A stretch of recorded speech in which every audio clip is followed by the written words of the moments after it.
your family, or your freedom. So don't go anywhere, because Point of View starts right now.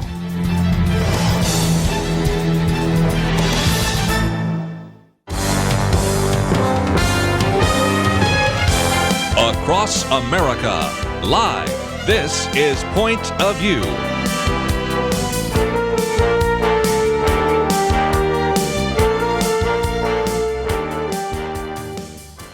And now, Kerby Anderson.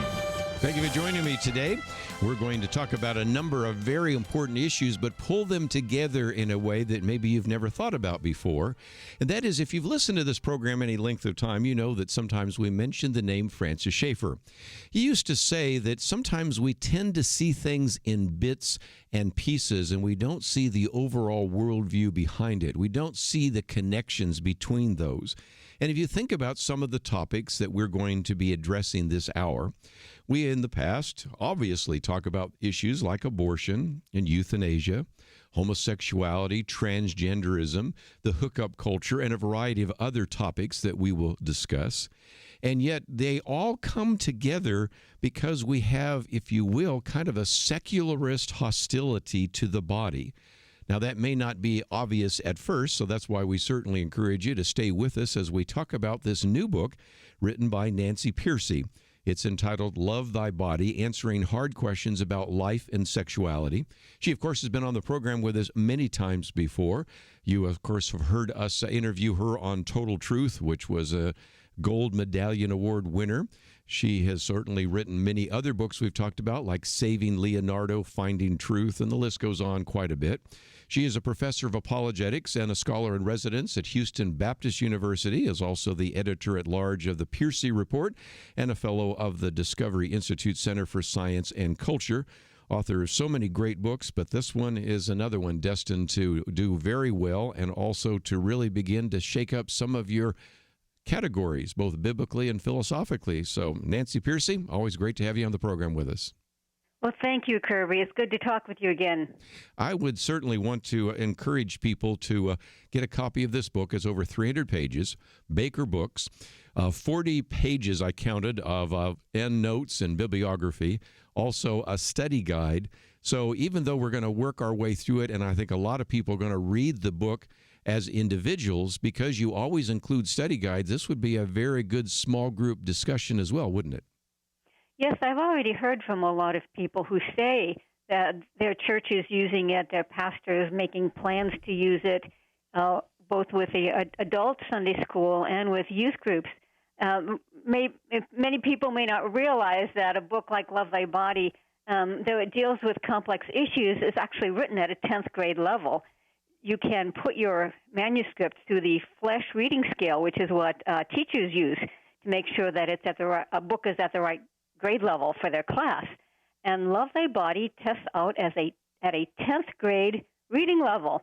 So high schoolers can read it, and adults can read it. It's got lots of personal stories, so that even though it deals with complex moral issues, it is very readable and can be used on several different levels, in terms of all the way down to high school, and of course all the way up to any adult level as well. I might even encourage some of you to encourage or even suggest this book for the Christian school that is in your neighborhood, and see if this might also begin to address some of those very important issues. Well, let's talk about this idea of the body, because certainly we see in Eastern religions and even some of the Greek ideas that I'm not my body is nothing to be paying attention to. Others have, if you will, almost a body obsession. So in the midst of this, you recognize and help us recognize the sort of, if you will, the biblical idea of the body and the biblical idea of personhood. Explain if you might. Right. What ties all of these issues together is a low view of the body. And that is kind of counterintuitive for many people, because they think that secular people value the body, since many of them are materialists, and they think the physical world is all that exists. But it turns out they really have a low view of the body as a product of blind material forces. That's your body is just a collection of cells and organs and tissues and has no higher purpose or meaning. And we see that lived out. You almost have to show, not tell, as your English teachers used to say. You almost have to show in order to make this credible to people. So let me, if you don't mind, Kerby, I'll start with an example. Let's start with something like abortion. So most bioethicists today will agree that the fetus is human from conception. It's biologically human. And the data from DNA and genetics is just too strong. Nobody really denies, at least bioethicists don't. They really don't deny that human life begins at conception. Well, so then why don't they grant it any legal protection? Well, they say it hasn't become a person yet. And as long as it's only biologically human, it's just a disposable piece of matter. As I said, it's a product of blind material forces. It's just a collection of cells and atoms, just like any other chance configuration of matter. And so it can be killed for any reason or no reason. It can be used in research. It can be tinkered with genetically. It can be harvested for organs and then disposed of with the other medical waste. So do you see that the whole issue of abortion actually rests on a very low view of what it means to be human? That being biologically human is not the basis for human rights. These days, according to secular ethics, being human has no value or dignity. It has no moral standing, does not warrant legal protection. That you have to earn the right to legal protection by acquiring a certain level of cognitive functioning, self-awareness, and so on. So this is actually called personhood theory, and you can see how it presumes that just being human has no value, no significance. You have to be among the select few who qualify as persons. So you see how it rests. People don't usually think about it in those terms, but it is a drastic devaluation of human life, and it affects all of us. I remember when we were at the Kennedy Institute of Bioethics, one of the books they had us read was Humanhood by Joseph Fletcher, and that was kind of the argument. These individuals, whether you look at abortion inside the womb or euthanasia, physician-assisted suicide, or individuals in a coma, they may be humans, but they're not persons, and so then you had to come up with a biological criterion or a cultural criterion or a physiological criterion or a mental criterion, whatever it might be, to define that. And so this personhood theory is something that runs through a lot of the areas of bioethics for sure. But we're going to take a break, and when we come back, we'll also pick up some of the other issues as well, because in addition to information that we have about this book, also posted one of your articles, The Silicon Valley's Drug-Fueled Secret Sex Parties, One More Reason to Hate the Hookup Culture. And that's another one of those chapters, which we'll get to a little bit later. But whether it's the hookup culture or whether it's homosexuality or transgender, abortion, euthanasia, or many other issues we will try to focus on, we really want you to begin to think through some of these issues. And again, this book, about 300 pages. No doubt you can probably find it in your local bookstore, but we have a link so that you can get it as well. There is a study guide for each one of the chapters, which would be very good for various kinds of individual or group study. And then, of course, as always, in every one of Nancy Pearcey's books, just a tremendous amount of information with endnotes so that you can check it out for yourself. The new book out, Love Thy Body, Answering Hard Questions About Life and Sexuality. Nancy Pearcey with us. By the end of the program, we'll also talk about the great work that's being done there at Houston Baptist University. We'll talk with her about that as well. And we need to take a break. We'll come back with her conversation and yours right after this. This is Viewpoints with Kerby Anderson. Economic inequality is one of the themes that have run through the presidential election in the past and the congressional races as well. Edward Conard has been challenging many of the myths surrounding the debate. That's why I had him on the radio program to talk about the new book, The Upside of Inequality: How Good Intentions Undermine the Middle Class. 4 years ago, he wrote the controversial bestseller Unintended Consequences, which attempted to set the record straight on the 2008 financial crisis. He's now trying to set the record straight by debunking the economic myths used to justify more income redistribution. One of those myths is the belief that the rich get richer by making the poor poorer. Central to this belief is an assumption of a zero-sum game. This is certainly true in sports or chess. It isn't really true in America.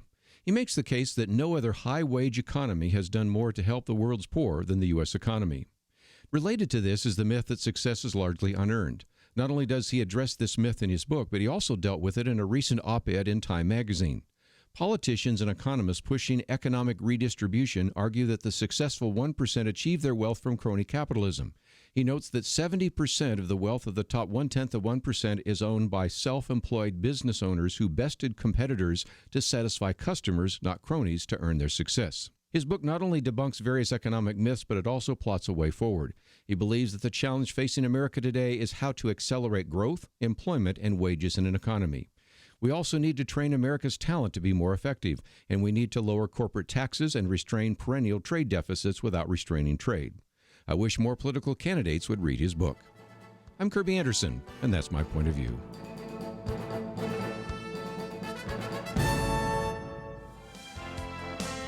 You're listening to Point of View, your listener-supported source for truth. Privileged to have Nancy Pearcey with us today, and again, a professor of apologetics and scholar in residence at Houston Baptist University, author of many good books, including this one, Love Thy Body, Answering Hard Questions About Life and Sexuality, published by Baker Books.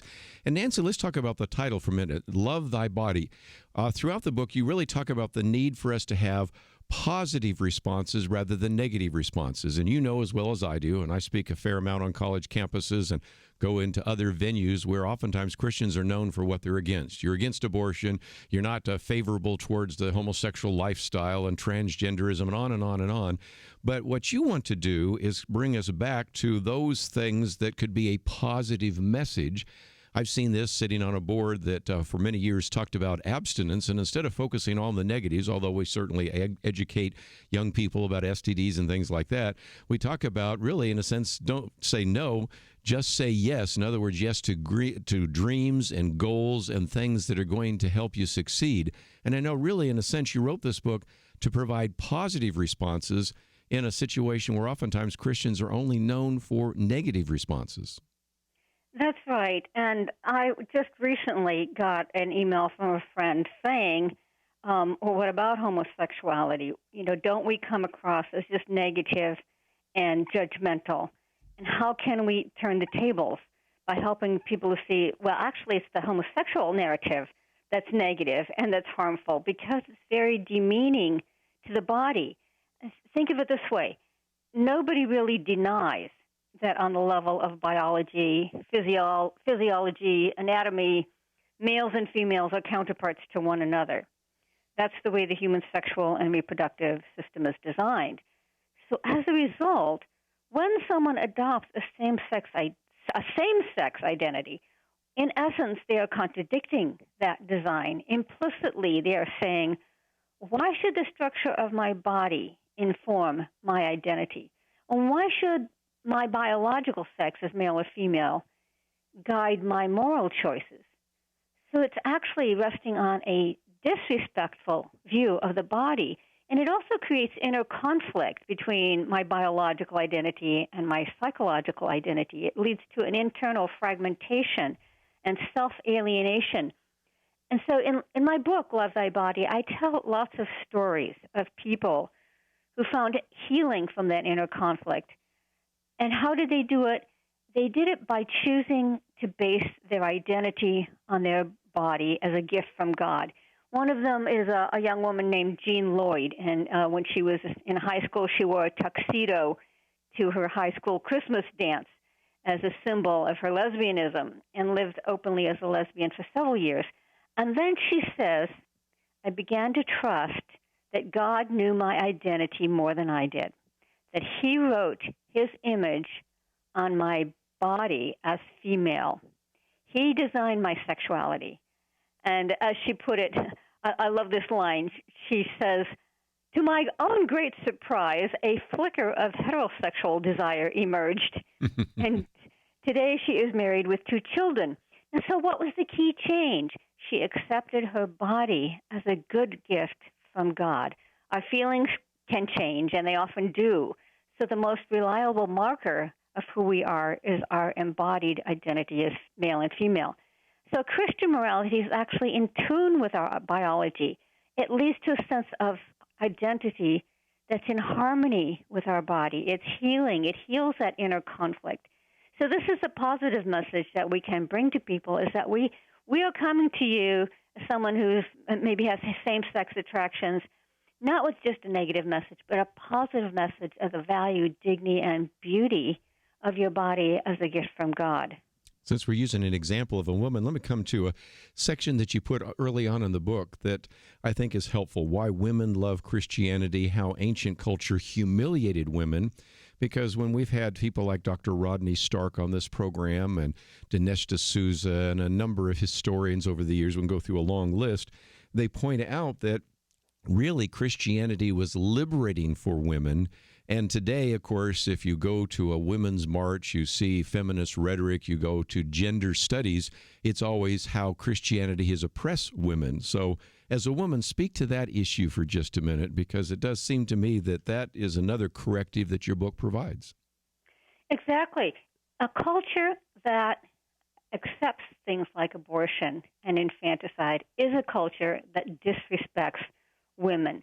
It does not treat women's ability to gestate and bear children as a wonderful and marvelous ability that should be cherished and that should be protected.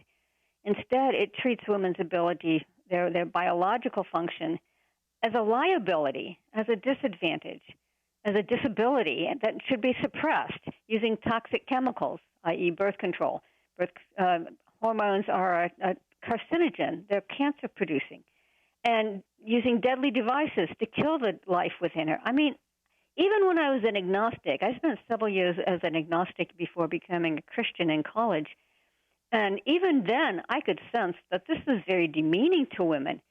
Even then, I joined a group called Pro-Life Feminist. Are you familiar with that group? I certainly am, yes. Okay. A lot of people are not, and they say, what? Isn't that a contradiction? Mm-hmm. But I was a member of Pro-Life Feminist because I identified as a feminist back then, but I could not accept abortion. It seemed to me like it was a violent incursion into women's natural, healthier biological functions.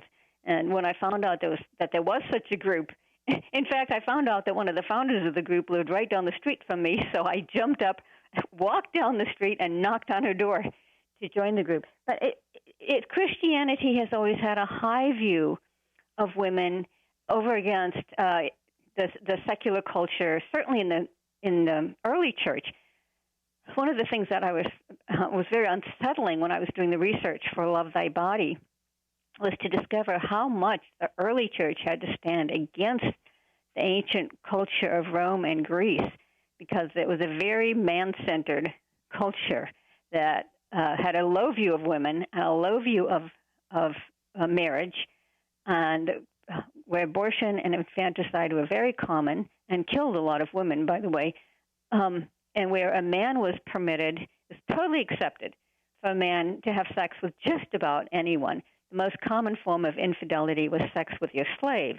Yes. And both male and female slaves, both adult and minor slaves, as well as with brothels and prostitution were widely accepted. Women were not considered, did not have a high status. And I quote Rodney Stark. I'm glad you've had him on the program. But Rodney Stark says, as a historian, women flocked to Christianity because Christianity gave women a much higher position, much higher dignity, and much more security than the surrounding secular culture of the day.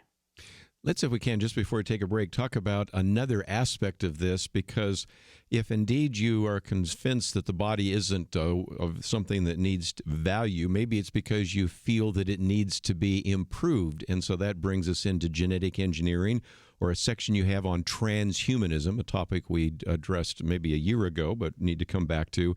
And again, it's that sense that, well, the body that we have needs to be genetically engineered. After all, if everything we see around us is a result of chance, and my body is just an accident, certainly intelligent scientists in the laboratory can do a better job of redesigning the human body. And so, again, that comes from the same kind of root of ideas, doesn't it? Yeah, you're right, exactly. Transhumanism is the idea that if, the logic is, since humans are nothing special, why not use technology to create a new stage of life beyond humanity. That's what transhumanism means. And so transhumanists will say it's time to take charge of evolution through genetic engineering, and that after all, human life as it exists today is merely one step in an endless evolutionary chain. And so it is just a chance configuration of cells that will be surpassed anyway in the next stage of evolution. So why not, as you put it, use our intelligence to direct it in ways that we find desirable? Amazing. Of course, the question is, who finds it desirable? Who's going to choose what is desirable? And that is, the answer is whoever has the most power, which means the state. So it will be sold to the public as a way of a consumer-oriented choice. In other words, you can have your children engineered to be smarter, stronger, and more attractive or whatever. That's how it will be sold to the public. But in the end, no state is going to leave that kind of power in the hands of ordinary people. Amazing. Let's take a break, and when we come back, kind of like the theme in the movie Gattaca and some of the others. But we have a lot more to cover. The book is entitled Love Thy Body.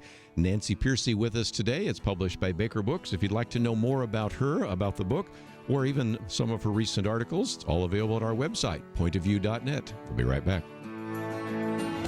And now, here again is Kerby Anderson. Continue our conversation today with Nancy Pearcey, author of the new book, Love Thy Body. Again, answering hard questions about life and sexuality. Robert George at Princeton University calls it a terrific new book, and just all sorts of accolades from many individuals that we've interviewed on this program about this new book published by Baker Books. And if you'd like to know more, we have information about this book, a way that you can order it if you can't find it in your local bookstore, on our website, pointofview.net. Also a link to some of the material available through Nancy Pearcey, and a little bit later we'll talk about Houston Baptist University as well. And Nancy, there are lots of quotes over the years that I quote you from, and one of those, when we've talked about intelligent design, is how science is not being inhibited by intelligent design. You oftentimes say that intelligent design is not a science stopper, it's a science starter.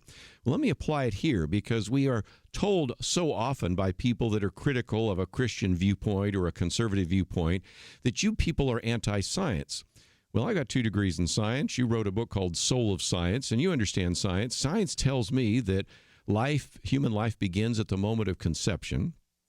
Science tells me that even if a person is in a coma, it's possible they could come out of it. So to not treat that person like a person and to not give them legal rights would be dangerous. Again, science tells me that gender is binary, not multiplied. And certainly, even when we come to the hookup culture, when we know something from science and medicine that most people, a majority of people that might be carrying an STD are asymptomatic, they don't know, and you don't know if you'll get an STD. So it seems to me that the people that are on the side of science would be Christians who apply biblical principles and actually believe and see the world the way it really is. What about that? Yeah, I think it's time for us to turn the tables on this argument. It is certainly true that the Christian ethic is the one that takes into account the facts of biology, whether we're addressing abortion, the scientific facts about when life begins, or when we're talking about sexuality, the facts about sexual differentiation and reproduction. The Christian ethic is the one that treats science and biology much more respectfully. Let me give 2 examples. Let's start with abortion, because you mentioned that already. But think of it this way. If truly the human being as a biological entity is just a piece of matter with no rights, and then somehow it transforms into a person with an inviolable right to life, to where killing it would be a crime, that is a momentous change. We really need to find some facts to support that. There is no transformative point, however, that science can detect objectively. The definition of personhood is completely subjective, arbitrary. Every bioethicist out there draws a line at a different place. So it is not a scientific concept at all. It's a philosophical concept, or even less than that. It's really more of a personal preference than anything else. And the other one is homosexuality. You know, there's an outspoken lesbian who you will know, Camille Paglia. Mm-hmm. And I was fascinated to read her defense of homosexuality, and I quote it in my book, Love Thy Body. But she says, there's no doubt about it, nature made us heterosexual. Nature made us a sexually reproducing species. It is not a social construction. Gender is not a social construction. It's a biological fact. It's a fact of nature. And then she says, but why not defy nature? Why not just defy nature? After all, if nature is just a cosmic accident, a product of blind material forces with no higher purpose or meaning, then nature doesn't give us any moral message. Nature doesn't give us any clue to our identity. We have no inherent purpose that we're obligated to respect. And so, and here's her money quote. She says, fate, not God, has given us this flesh, and we have absolute claim to our bodies and may do with them as we see fit. So that is logical. What she's saying is if nature doesn't give us any clues, it has no purpose and therefore give us no clue to our identity, we can choose whatever we want. And of course, on the one hand, that may come across as very freeing. We can make up our own rules. On the other hand, what it means is it's the reason people feel a fundamental despair about their sexuality because they realize there's no higher meaning, no higher significance. Rolling Stone magazine quoted a young man who said, sex is just one piece of body touching another piece of body. It is existentially meaningless. Wow. So that's what young people are up against today. They're up against a materialist worldview, an evolutionary worldview that has taught them that sex has no inherent, no objective meaning, so that on the one hand they can make up their own rules, but on the other hand it's insignificant in the literal sense of signifying nothing. And therefore it's not surprising that they keep grabbing for more sexual experience and more extreme sexual experience, and at the same time feeling more and more unfulfilled and empty. And that's, again, why they need the positive message that comes out of Love Thy Body. You know, Nancy, one of the things I appreciate so much about your book is not only do you deal with it on the philosophical level and give stories, but as well, you even help parents. I can remember one of your books where you talk about the Berenstain Bears, and oftentimes I will show the slide and talk about how then they have a quote that's basically from Carl Sagan, and I can literally see some of the parents go, not the Berenstain Bears. But you do this again in this particular book about the gender unicorn, the trans ideology for kids. And the point is that sometimes we think that these discussions take place at the university level. Maybe sometimes they slip down into the high school level. But in the grade schools and the middle schools, a lot of these ideas are already being put forward. Talk about that gender unicorn, since you have a picture of it in your book. Yeah, exactly. And these are things I come across as a parent. A lot of my examples are things that I came across with my own kids.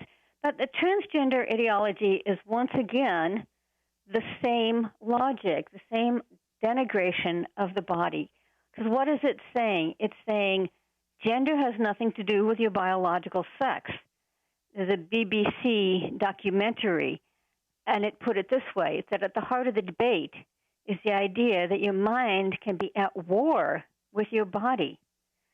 So kids down to kindergarten with this gender unicorn cartoon, kids down to kindergarten are being taught that their body is irrelevant to their identity, which is incredibly demeaning to the body and which is estranging people from their own bodies. And in my book, Love Thy Body, I tell stories of people who suffered from genuine gender dysphoria. The chapter starts with a young boy whose name was Brandon, who was clearly gender nonconforming from the time he was a toddler. He was a very emotional, sensitive, relational boy. Even in preschool, he always played with the little girls. By the time he was in middle school, he was painfully aware that he did not fit the John Wayne masculinity stereotype. And he told his parents, I think the way girls do, I'm interested in the things girls are. God should have made me a girl. And his parents just worked with him extensively to accept his biological identity as a boy. And they said, it's not you who's wrong, it's the stereotypes that are wrong. It's possible to be a boy and fully masculine and to be emotional and sensitive, and God has probably equipped you for one of the caring professions. You're going to be a psychologist. And what I draw from that is, number one, the answer is, again, respect for our body, respect for our biological identity. And the church should be the first place where young people have the freedom to think critically and think creatively about gender stereotypes and to find their true gifts and calling before God. And I think what we see in Scripture is the idea that there are different gifts and different callings, 1 Corinthians 12. And so we recognize that you're going to have different propensities, different abilities, different callings. Not everybody's called to be a hard hat construction worker. Not everybody's called to be a university professor. Not everybody's called to be a doctor or nurse, whatever it might be. And so, again, you can recognize how those can manifest themselves in different ways. And again, even using the biblical idea, not everybody's an eye, not everybody's a hand, not everybody's a foot. And so that certainly is helpful. But when you go to the secular mindset that says, well, the body's just social construction and you don't have to be bound by what God has made you to be and the gifts that God has given you, you can see some of the dangers. So we need to take a break. And when we come back, we'll talk a little bit about this idea of a hookup culture, because by now, I think you probably have a pretty good idea of how sometimes this idea in abortion, euthanasia, homosexuality, transgenderism really is a repudiation or a degrading of the body. But what about this idea of a hookup culture? We also want to spend just a little bit of time talking about some of the great material available at Houston Baptist University as well, because after all, Nancy Pearcey is a professor of apologetics and scholar in residence there. Let's take a break. The book is entitled Love Thy Body. We'll have more right after this. Welcome to the First Liberty Briefing. I'm Jeremy Dice. The Smithsonian Institution has appointed its first curator of religion in over 100 years.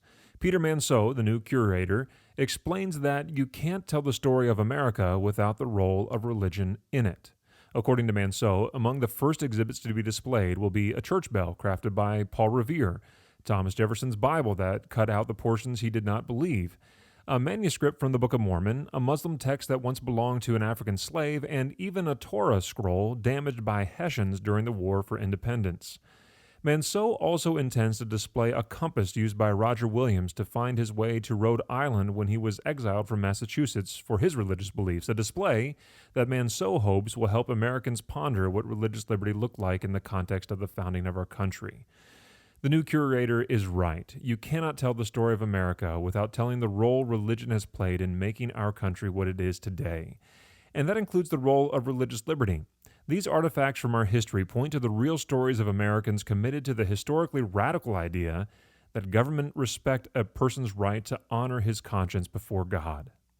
To learn how First Liberty is protecting religious liberty for all Americans, visit firstliberty.org. Now, back to Point of View, your listener-supported source for truth. Nancy Pearcey with us for a few more minutes as we talk about her new book, Love Thy Body, answering hard questions about life and sexuality. And Nancy, let's talk about this idea of a hookup culture, because oftentimes the argument is that we are sex-saturated and we are obsessed about sex. But in some respects, again, if you understand it from your point of view, maybe we place too little value on sex. And that relates to some of the other issues, from the whole issue of sexual harassment, the obsession that so many people have with pornography. In some respects, there is a very clear understanding that when you don't value sex from a biblical point of view, you end up with the sex-saturated culture that we have today. Yeah, most people, like you say, don't really sense what is the connection between, say, abortion and euthanasia and something like the hookup culture. But it does rest on the same devaluation of the human body. So young people, college students, know the rules of the game all too well. They know that the rule is no love, no relationship, no commitment. In my book, Love Thy Body, I quote some of these college students, and it's really quite poignant, because one young woman said, hookups are very scripted. You learn to turn off everything except your body. You make yourself emotionally invulnerable. Or another one said, sex should stem from emotional intimacy, but it's the opposite way with us. And another one said it's body first, personality second. So what are they all saying? They're saying that the hookup culture treats sexuality as purely physical, cut off from the whole person. And you're right, some people may think, doesn't sexual hedonism give sex too much importance? But in reality, it's giving sex too little importance, because it's resting, again, on the idea that the body is a product of blind material forces, and it's no different from any other piece of matter. And so I quote a woman, her name is Donna Freitas, and she's a researcher. She interviewed hundreds of college students, and she found that privately they will admit that they find these meaningless sexual encounters very disappointing, that they feel hurt and lonely, that they wish they knew how to create a genuine relationship in which they are known and loved, that they wish they could move beyond the materialist view of the human being as just an organism driven by sheer physical drives. It's the hookup culture is leaving a trail of wounded people, and the reason is that they are trying to live out a worldview that does not fit who they really are. Let's, if we can, also talk about the fact that these ideas are not only outside the church, but inside them. And in your introduction, you talked about co-optive churchgoers. They're co-opted in terms of pornography, cohabitation, divorce, homosexuality. And near the end of the book, you talked about secular marriage among Christians. Part of the problem, and of course this is something we've addressed with you before, even though we have individuals that are saved in their heart, they're not saved in their head. They may be Christians, but they are not thinking biblically about these issues. And that's one of the reasons, of course, that you write these books. Yeah, exactly. People don't realize that when they engage in a behavior, they are not just engaging in an act. They are absorbing the secular worldview that goes with that behavior. And in Love Thy Body, I challenge them to think in every decision they make. They are also deciding what kind of cosmos do we live in. Are we products of blind material forces, or are we the handiwork of a personal God whose bodies reflect His loving purpose? And so, on that term "secular marriage," I use that in particular for the idea that marriage is marriage anything really beyond romance and emotional commitment. There was a teacher at an evangelical college that I quote in the book, and she said, she gave her students an article on the Christian view of marriage, and they hated it. And the reason that they hated it is because they no longer think, even at an evangelical college, the students no longer thought that marriage is about anything beyond romance and emotion and emotional fulfillment. And she said they were unable to recognize that same-sex marriage is a problem because same-sex marriage is based on the same idea, that marriage is just about emotional connection.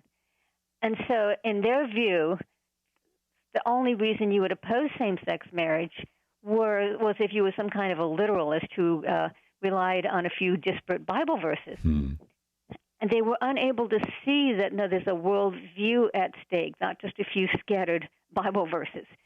But the whole premise that marriage is just a contract that I form when I have an emotional connection to someone goes back to a view of, again, I love the fact that you're so into the intelligent design issue, because you have to push this issue always back to where did it all start from? Do we live in an empty cosmos? Are we basically just atoms bumping around in the void? Or do we live in a cosmos shaped by a personal God? And who has given us directions on how to have relationships that are directed toward the common good? Is marriage something that we invent, that we can make up as we go along? Or is it a social institution that was defined by God and that we enter into?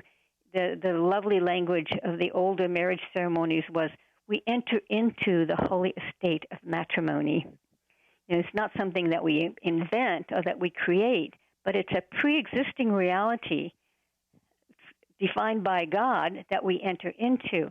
And so many young people today, even in the church, do not understand that anymore. They tend to think of it as something that is there just to meet my emotional needs.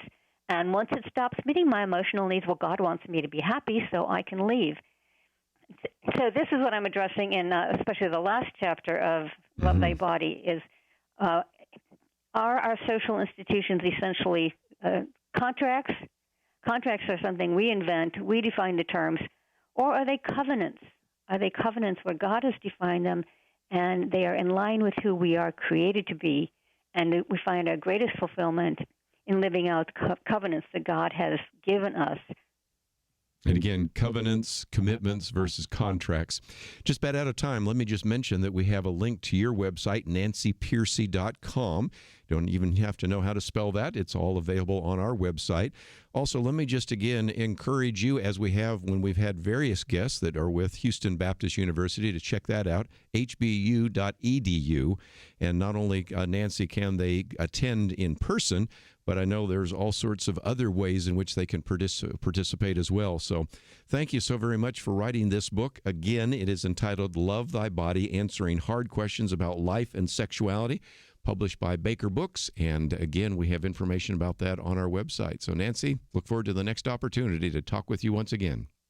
Thanks so much for having me, Kerby. I appreciate it.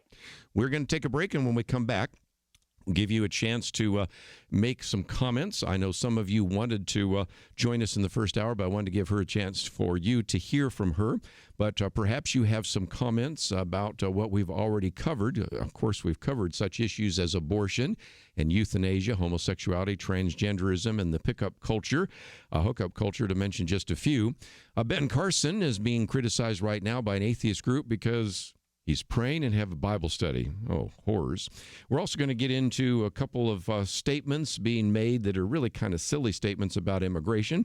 We have a State of the Union address coming up in the future, actually tomorrow. So these are all topics we're going to cover in the second hour. And, of course, if you'd like to join us, let's open up the phones. An open line in the second hour, 1-800-351-1212, 1-800-351-1212. We'll be back, and we'll take some of your phone calls and get into some other very important issues right after these important messages. And now, Kerby Anderson. Second hour today, if you'd like to join our conversation, that number is 1-800-351-1212. First hour, we spent some time talking with Nancy Pearcey about the book Love Thy Body, but we're going to move on to some other topics. But by the way, if we've said something about abortion, euthanasia, physician-assisted suicide, homosexuality, transgenderism, the hookup culture, to mention just a few, we would certainly welcome those phone calls as well. But I wanted to actually get to an issue that I hadn't planned on covering until I've just seen how much criticism Dr. Ben Carson has been receiving. Now, you may remember a while back we talked about how during one of these cabinet meetings, the press was in there, and Donald Trump at the end said, the press, you can stay if you'd like, because I'm going to ask Ben Carson to pray. And he even made the joke about, well, this might actually help you. And Ben Carson prayed. And, of course, there was a flap about having a prayer at the cabinet meeting in the Trump administration. But the bigger flap now has developed because there is a weekly Bible study, which includes a variety of individuals, such individuals as the CIA Director Mike Pompeo, Jeff Sessions, of course, who is the Justice Department Secretary. You have Betsy DeVos, who is the Secretary of Education, Rick Perry, who is the Energy Secretary, and, of course, Dr. Ben Carson, who is the Secretary of Housing and Urban Development. Well, this probably shouldn't surprise you, but it is kind of lamenting that the Freedom from Religion Foundation, have we heard about them? Oh, yes. Even on Friday, Kelly Shackelford was talking about them. They sent out a Freedom of Information Act request to these various departments because they wanted to know if any government resources were used. They also want to know if cabinet secretaries felt pressure to attend the meetings. I doubt it. I mean, there are probably values in not attending some of those meetings because of the kind of criticism that you would receive.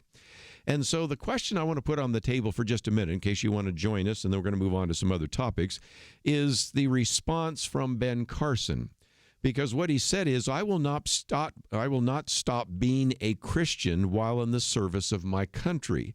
And I will read in its entirety what he actually posted a while back on his Facebook page and in some of his press release.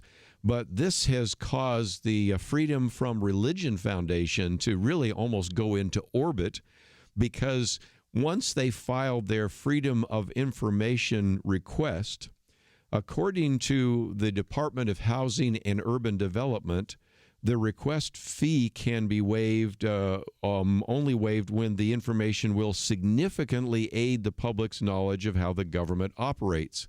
And so they decided, we're going to charge you for that. In other words, there apparently are two different levels. If the freedom of information is just out of curiosity, then you actually can be charged for that freedom of information request, if indeed this is something that is essential to understanding the way a decision is made. In, for example, the Energy Department, the Education Department, in the Justice Department, and the CIA, or even in the Housing and Urban Development, then you don't have to pay for that. So it's almost as if there has been a kind of lines drawn in the sand.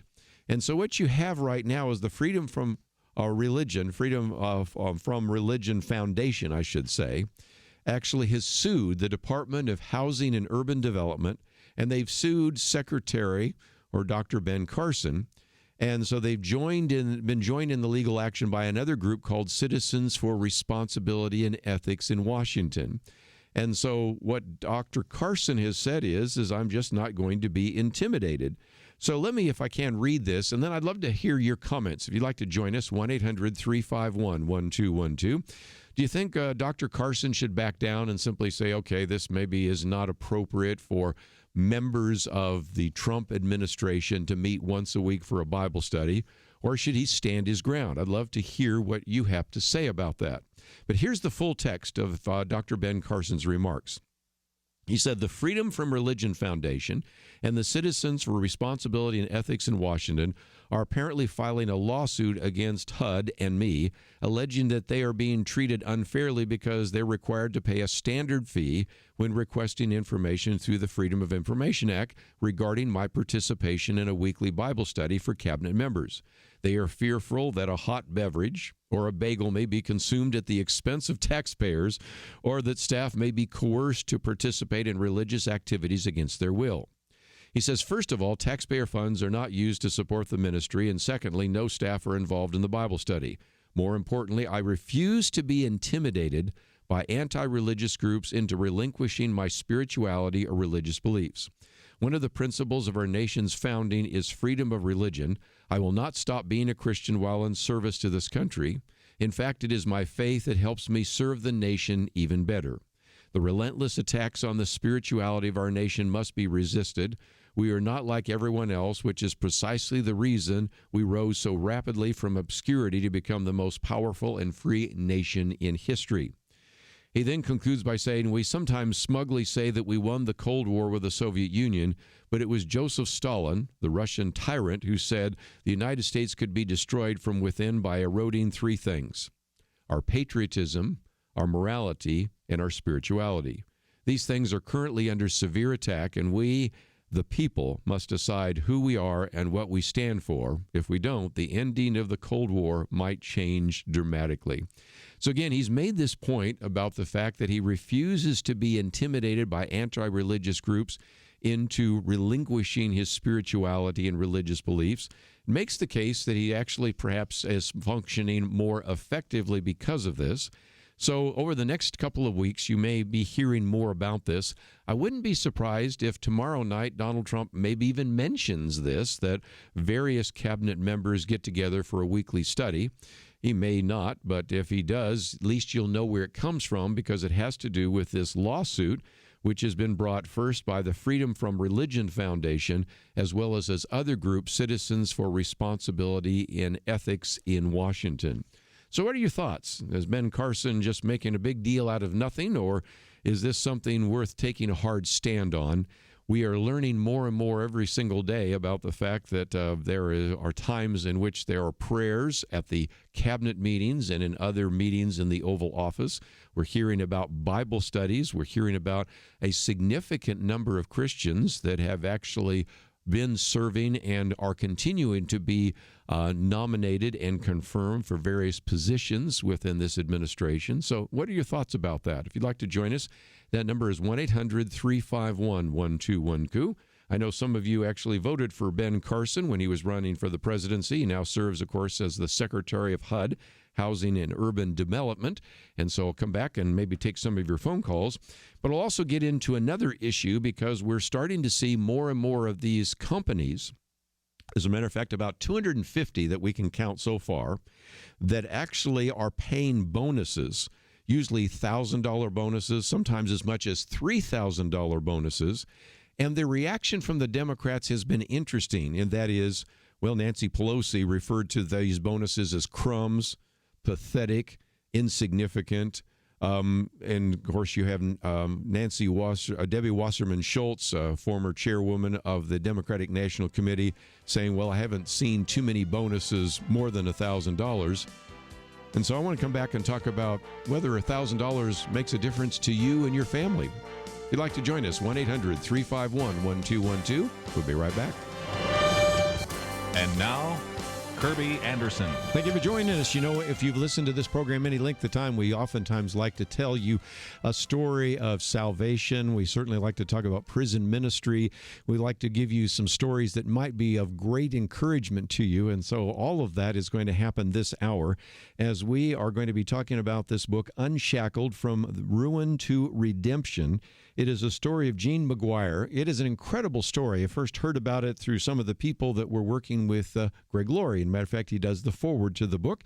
I've heard about it from a variety of other individuals. I had to get a copy of the book, and we're now going to tell you the story. So first of all, if you'd like to know more about him and about his ministry, we will certainly encourage you to go to our website, pointofview.net, and as you go there, you'll see his picture, and that will take you to genemcguire.org. You don't even know how to spell it. That's fine. We also have information about the book, which is available both in hardcover and in Kindle. After you hear the story, you're going to want to get a copy. So, Gene, first of all, thank you for being with us today here on Point of View. Kerby, thank you so much, and you're welcome. And to Steve, who also has connected me with you.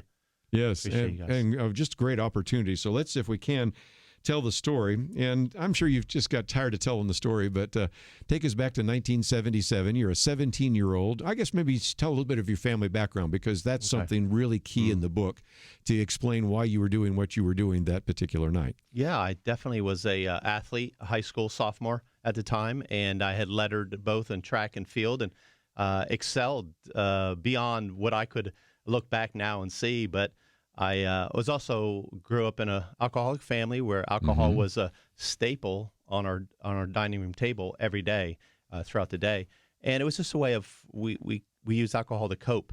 And but you know, I was never abused, never neglected. I was, you know, clothes were clean, fed, and all that. But alcohol was really a very destructive force in the family, and I just followed in the suit of drinking and masking some pain and shame and guilt. Also, I had a cousin come from New Jersey. His name was Bobby, and he was my favorite cousin growing up. He would do anything in the world for my mother. And having seen that my mother had gone through some broken relationships, Bobby was a guy that always stepped up and helped up. So I had a lot of respect for him. Well, he came to visit my house in Northeast Pennsylvania, where I lived in Falls, Pennsylvania. Right. And one night, everybody went to bed. It was about 10 o'clock. They were all drinking, and everybody went to bed. We stayed, drank. We kept drinking and playing cards, and then my cousin wanted to go shoot pool. And around 11:30 at night, my stepbrother drove us to a bar. My parents said it's too late, but we sweet talked and went out the door. And I always tell wherever I speak, I always tell if there's parents in here, say you're wiser and smarter than your kids. Don't let your kids That's for sure. dictate. And so about 20 minutes into shooting some pool, just having some fun, drinking, my cousin turns to me and says, "I'm going to rob the place." And for me, I knew I was something I would never even thought of, and same with my stepbrother, Sidney. So we decided we were going to leave. You could do it. You could do it by yourself. Basically, our mindset was you do it. And so we left, and we stood outside a little bit, and he went back in. And when he went back in, he murdered the owner of the bar. Yes, and you even talk about in the book, wondering, looking over, is she dead? Is she moving? Right. What does a dead person look like? And all of that. Well, then all sorts of things unfolded simultaneously. So talk about that. I stepped back in the bar and realized that she was murdered. And my cousin said, "Help me find some money." And he found some money in a box, and within about 15 minutes, and off we went to New York City. Thought he had a plan. He had a plan. He said he was going to, had some friends up in New York City. So we went to New York City, and while we're there, we just in and out of shooting galleries where he was shooting heroin in his arm, and I was drinking wine, and I was just so lost. And the next day, I called the family and turned myself in, and I was arrested back in Pennsylvania. Turned myself in, and I was arrested and charged with murder. Yeah. And my mindset was probably, I'm going to go back and tell the truth. My mother said, tell the truth, and I thought, possibility of going home. And after I gave a statement and told the police, my cousin had remained on the run for another 9 days, Mm-hmm. and they said, "Stand up, you're under arrest for murder, conspiracy, commit murder, and robbery." And they put cuffs on me, and they fingerprinted me, took my picture, and then took me to a juvenile center where I stayed for 9 months. Yes. And while I was at the juvenile center, I was given an attorney, public defender. And that was part of the problem too, because either he didn't tell you right or you didn't hear right, but it doesn't really make any difference. And you thought a couple of years, and you didn't hear the other part. Explain for just a minute. Yeah. So after a few visits, the idea was to testify against my cousin, and that was agreeable. And also that I could be out in 10 or 12 years. And so I pled guilty 90 days into my arrest, which is really unheard of today in standards. At least there's a fight. And I waited, and 9 months, 6 months later, 9 months, the day before my 18th birthday, I was at the Wyoming County, my hometown Wyoming County courthouse, and the judge sentenced me to life without the possibility of parole. And I remember hearing that, and I remember my attorney said there's a possibility of that, yes, but you can be out in 10 years. So my mindset was, well, I'll do 10 years. And I get to the state correctional institution in Camp Hill, Pennsylvania, where I started my adult correctional facility. And you told some of the prisoners that, and they're all laughing. Yeah, I tell them, and they say, "How much time you doing, young buck?" Because everybody wants to, check who you are. You're a new guy, a new fish, and all that. And so I tell them, "Yeah, I'm doing 10 years." They said, "Well, you're on the list for lifers. You're on the lifer list like us. You're a lifer like us. You're going to die in here, and you're not getting out. There's no parole." And I was like, "Well, my attorney said 10. So I get on the phone, and I call my attorney, and I said, "I want to go back to court, and whatever that looked like, I want to go back and have a jury trial." And within about 10, 15 minutes, he gave me every reason why not to, and I was just discouraged. I remember hanging up the phone in that counselor's office in the state correctional institution, and I went back to my cell, and I said, "I'll just do my time." Yeah, and the time lasted quite a while because it was almost 35 years. And again, we're going to come back and talk a little bit more about that, because this is part of a book called Unshackled: From Ruin to Redemption. Gene McGuire with us, and it's an incredible story. We're only getting started here because we have just now incarcerated him for a life sentence. But again, becoming a spiritual leader with the inmates and things of that nature. And as we go to your website, there's some other resources for people as well. I know that you would love to have people come to some of the events that you're involved with, or invite you to speak. And of course, if they want to get a copy of the book, we've got that information as well on the website, right? Yes, sir. So again, talk about what is available there on the website real quickly. Well, the opportunity to invite me to come and share this testimony of God's faithfulness. I mean, it's not about it. It doesn't entail crime. It entail, violence in the prison system, and God is able to use that to capture some people's attention. But it's really about God's faithfulness and His trustworthiness, and everybody goes through hard times. But on the website also is the book Unshackled at GeneMcGuire.org. And I always tell people, using that medium or that avenue, I'll sign the book. I'll put a personal note, and I tell them it doesn't increase the value if I sign it, but it's also enjoyable to be able to do that for them. Let's take a break. When we come back, if at any point you'd like to join us, feel free to do so. This may be one where you just want to sit back and listen to the story, but we're going to get into the ministry that he had in the prisons. And as we have talked about this with so many guests over the years, we want to certainly once again focus on that. But I also know that this story of redemption would be a real encouragement as we wind down 2017. We'll be right back. You're listening to Point of View. your listener-supported source for truth. Privileged to have in studio with us today Gene McGuire, and again, the book is entitled Unshackled, From Ruin to Redemption. And I might just mention that as you hear this story, it will be a real encouragement to you, but you might want to pass it on to others. So if you go to our website, you'll see that we have a button there to listen, so you could download a podcast and listen to it again or send it to someone. We have a watch button you can watch right now since Gene is in studio with us, or else you could go to our YouTube channel later on, Point of View Radio Talk Show, and send it to someone. I think it would be a real encouragement.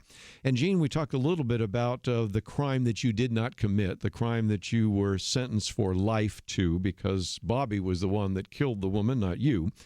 But the other part of this book that might be helpful to our listeners before we get to your testimony and your salvation is just what it was like to be in prison. And at the age of 18, you're probably seen it with a set of eyes that most of us could not even have imagined. And for just a minute, talk about what prison life is like and what you encountered when you finally walked into that yard. I had asked questions while I was in the juvenile center about the prison system, and also my cousin had been in prison prior and had been out, and so I asked him, but everything I had heard, there was nothing to prepare me for the coldness and the violence and the separation that you feel when you walk into the place. And so right away there's bantering going on, there's this challenge going on, and everybody's kind of establishing themselves and trying to, the macho thing, and so I get in there and I run into my first fight, when a guy calls me gorgeous, and I feel my manhood is threatened, and my life and my liberty is threatened, and I get into a big fight with him, and then it ends pretty well after about a month. I had established myself in the sense that I wasn't going to be a pushover. So I end up getting a job. You go to work, and there's job opportunities. Not everybody has a job because there's not enough. Just like in society, some parts of society, there's unemployment, but most people will work in a trade, whether it's welding, janitorial, hospital, commissary. There's auto shop. There's as many as you can think of.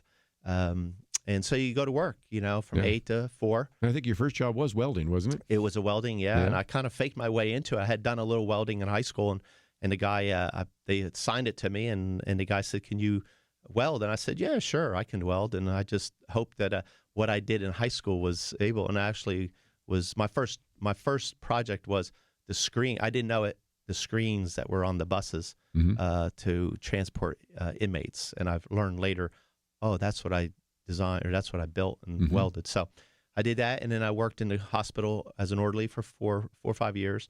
I worked in the commissary, which provides toiletries and some snacks and that cigarettes. Sounds like was one of the best jobs out there. One of the best jobs, yeah, one of the more favorable jobs that people would want, and it's limited to about 5 guys, and you have to be trusted to go in there, and so I did that for a while.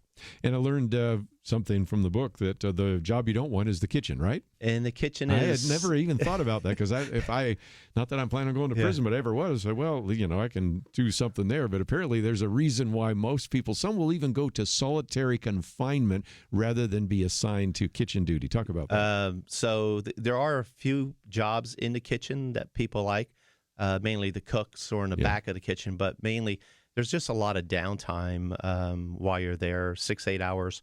You're pretty much a server in that sense. But people like a little bit more freedom or a little bit more of a challenge. And so I had a friend of mine, Scott Doherty, and love him so much. He's still incarcerated. He works for the chaplain now at Rockview. But he had come out of the hole, and they wanted to assign him the kitchen, and he said no. And they said, "Okay, go back to the hole." And he goes back to the hole, and 30 days later, they bring him out for review. They said, "We're going to assign you to A block, work in the kitchen." He's like, "Nope, not going." They said, "Take him back for 60 days." And they took him back 60, and they brought him back out again or whatever it was. And they said, "Okay, you can get your whites and start working." He said, "Nope." And they said, "Take him back for 90. He said, "Where do I pick up my whites?"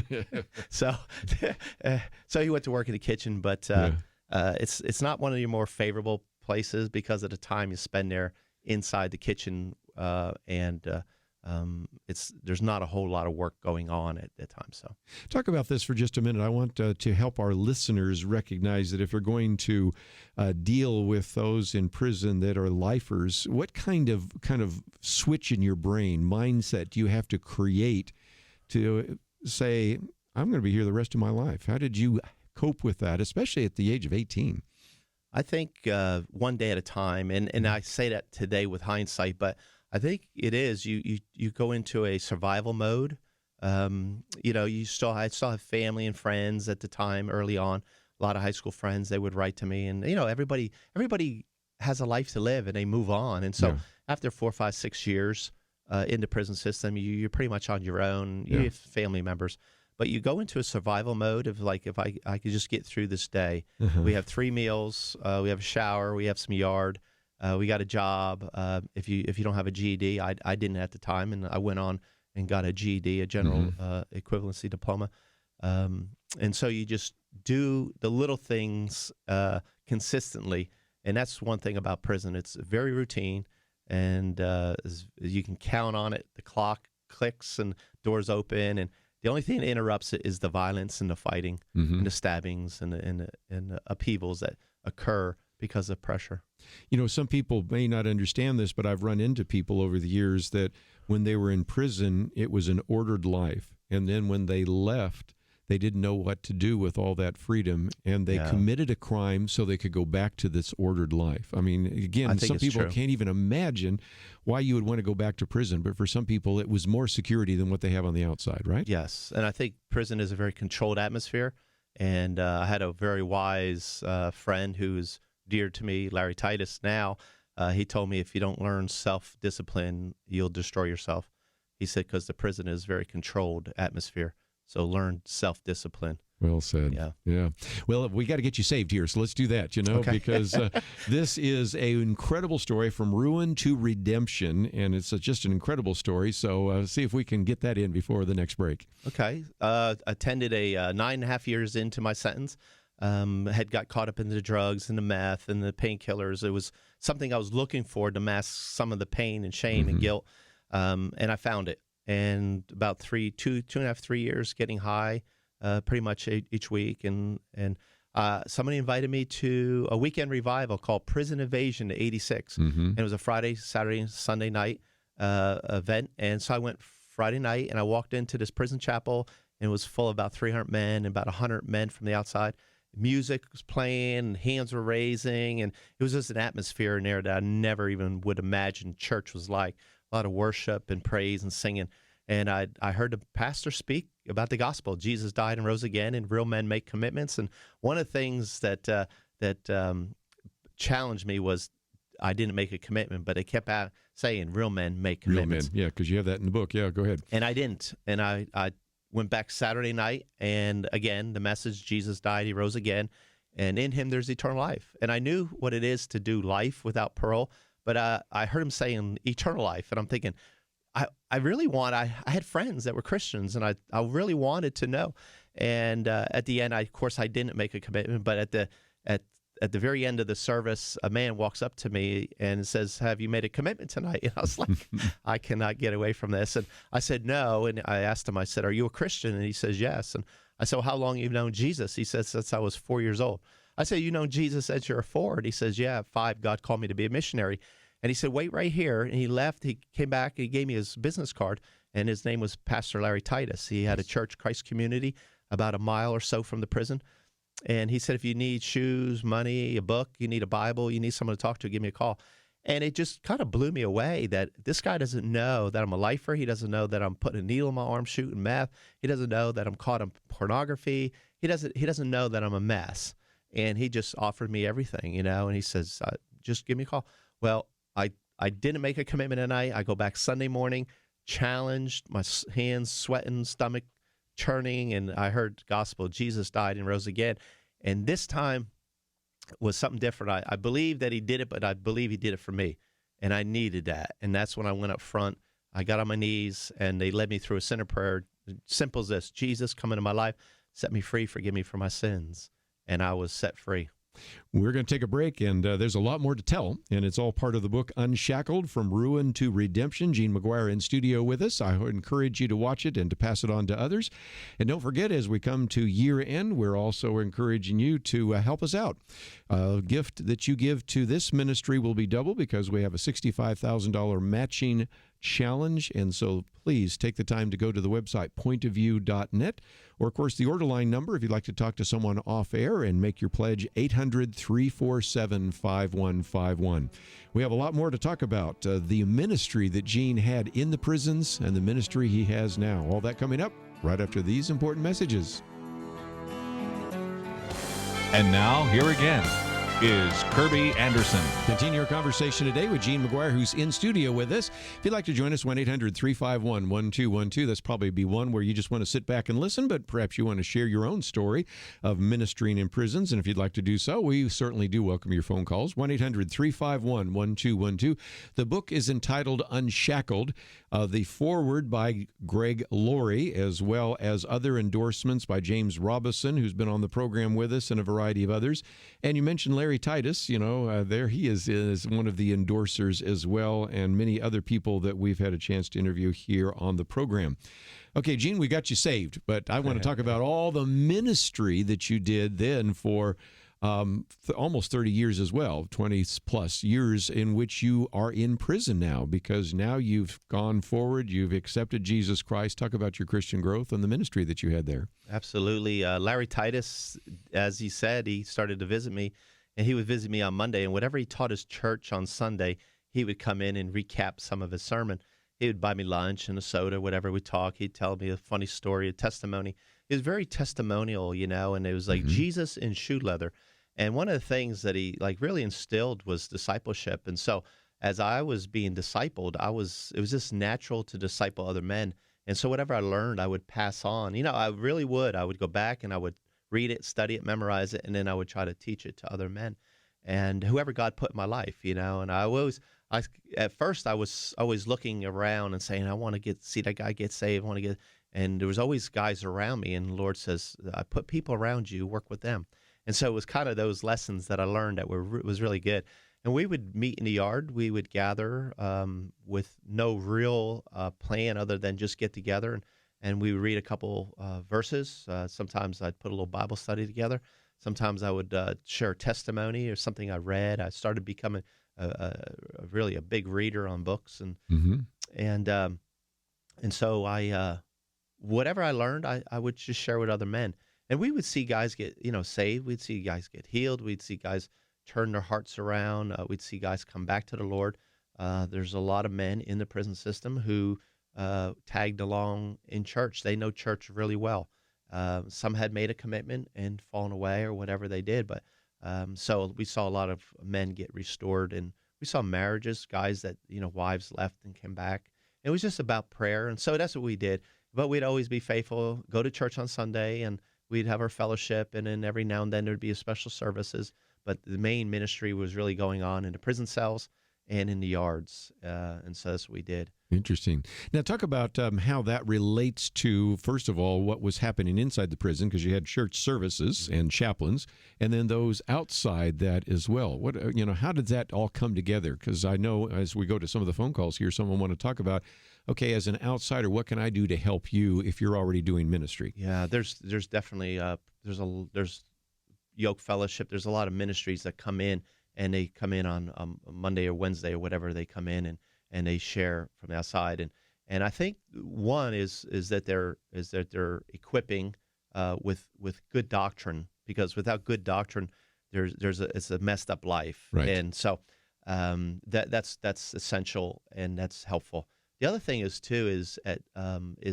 there's a lot of men leaving the prison system, and they need home plans, they need job plans. That's true. Very true. That's a big thing. We could, I counted myself as someone who can prepare men to be released, but then a lot of times they would be released and there was nobody out there for them. Mm-hmm.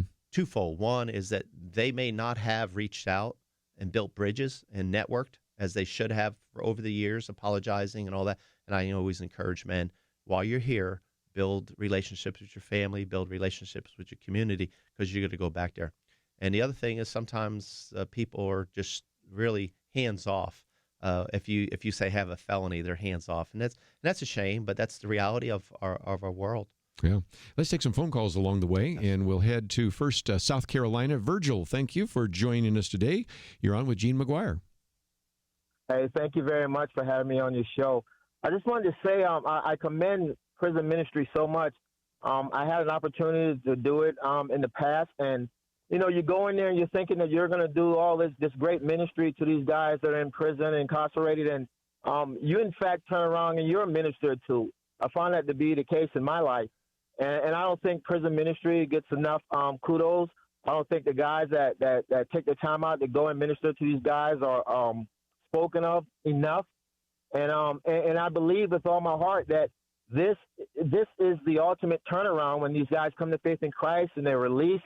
They have a new purpose. They have a new desire. And I think that's one of the main things that holds these guys and to keep them out of the prison system once they get out. They're in a relationship with Jesus Christ.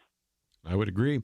That's one of the reasons we've spent some time this year, as you know, talking about that. We had the warden of Angola Prison. We've had individuals with Awana, and, of course, talked about prison fellowship and a variety of others. But what about that? Virgil says, I go in there thinking I'm going to minister to them, and they actually minister to me. What about that? Well, I had just had the privilege of going back to State Correctional Institution at Groothuis in Pennsylvania about 2 weeks ago. I went back in. I did a Friday night service. It was the first prison in Pennsylvania that has opened up in the time that I've released, and I have friends there that I discipled over the years, and they've transferred there, and it's so true. I went in there to share God's faithfulness, and I left, and these guys are on fire for the Lord. These guys are genuine, they're real, and there might have been 100 men in the prison chapel that night, but they were so on fire for the Lord, and I'm around them, and you could just sense it. And they're for real. And so, I come away like really pumped up, and I'm thinking, man, these guys are on fire for the Lord. No, it's just a great story. And again, recognizing that some of them are not only getting GEDs like you did, but getting seminary degrees. And then some of them are actually able to go out and minister and then come back in. And it just occurs to me, we've got you in prison. Now we need to get you out. And that's an incredible story. And then also I want to talk about going back to the tavern and some of those things. But you had no expectation of ever leaving the prison except in a body bag. But some things changed that gave you the opportunity that after almost 35 years, you were released. Talk about that. After being denied 5 times through the governor's board of pardons, I just remember going back to my cell broken and I knew I'm going to die in this place, and kind of reconciled with God, tears, and put the pillow in my face. And I just started saying thank you to the Lord for saving me and having a plan for my life and protecting, providing, and promoting me. And when I finished, just listen to the Lord. He said, I'm going to release you. Well, I stood up and I said, what do I do now, Lord? He said, go back to serving, go back to work. And I did. And 2 months later, there was a new law that came out called Graham versus Florida in May of 2010, dealt with juveniles, and it dealt with juveniles who received life sentences without the possibility of parole, who did not kill, who did not intend to kill, who did not know it. And it was applicable to me, plus 479 other inmates. So everybody started filing their appeals. We had some help from a Philadelphia attorney, Bradley Bridge, who initiated it and helped us along, but he couldn't represent us. So I filed my appeal, my post-conviction with the courts, my home, and it was granted. And not only granted, but they gave me an attorney to overlook my case. And within about a year, it took about a year, my attorney said, what did your attorney do for you? And I said, this. He said, no, what did he do for you? And I said, well, he said, no, he didn't do anything for you.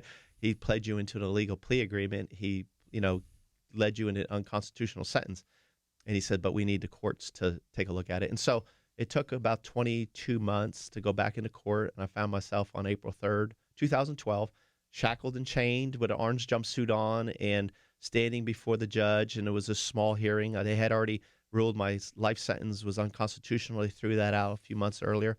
But I opened myself up to any sentence they would give me. I felt like I was a servant of the Lord. I knew I was a son of God. I knew who I was, my identity, but I also, my attitude was that I was a servant of the Lord and I had no rights. And I just said, whatever sentence you want to give me, I'll take. And so at that moment, the judge sentenced me to 34 years, 9 months, and 15 days time served, and I was released effective that day. So, I mean, everybody's crying and clapping and applauding and hallelujah.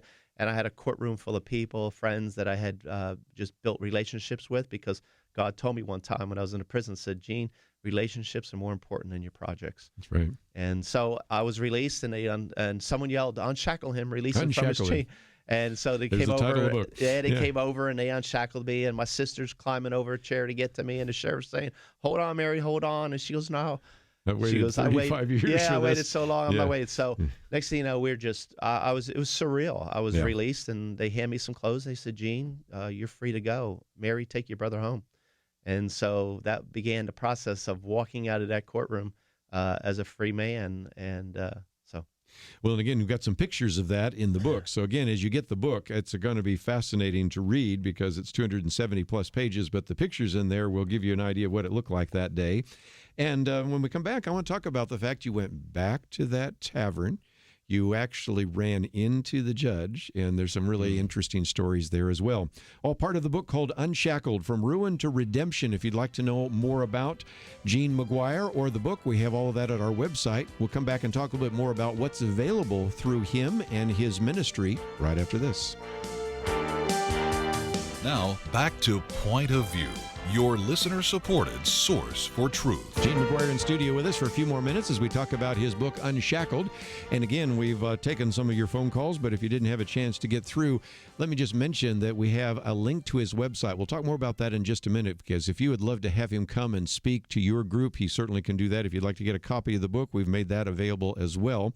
And, of course, I might just mention that after you got out, there are all sorts of opportunities. One is you're the chaplain to one of these wonderful family-owned restaurants, which is called Babe's Chicken Dinner House. And so that's one of the things you do. But let's, if we can, talk about what happened when you got out, because eventually you said, I need to go back to that tavern where this crime was committed.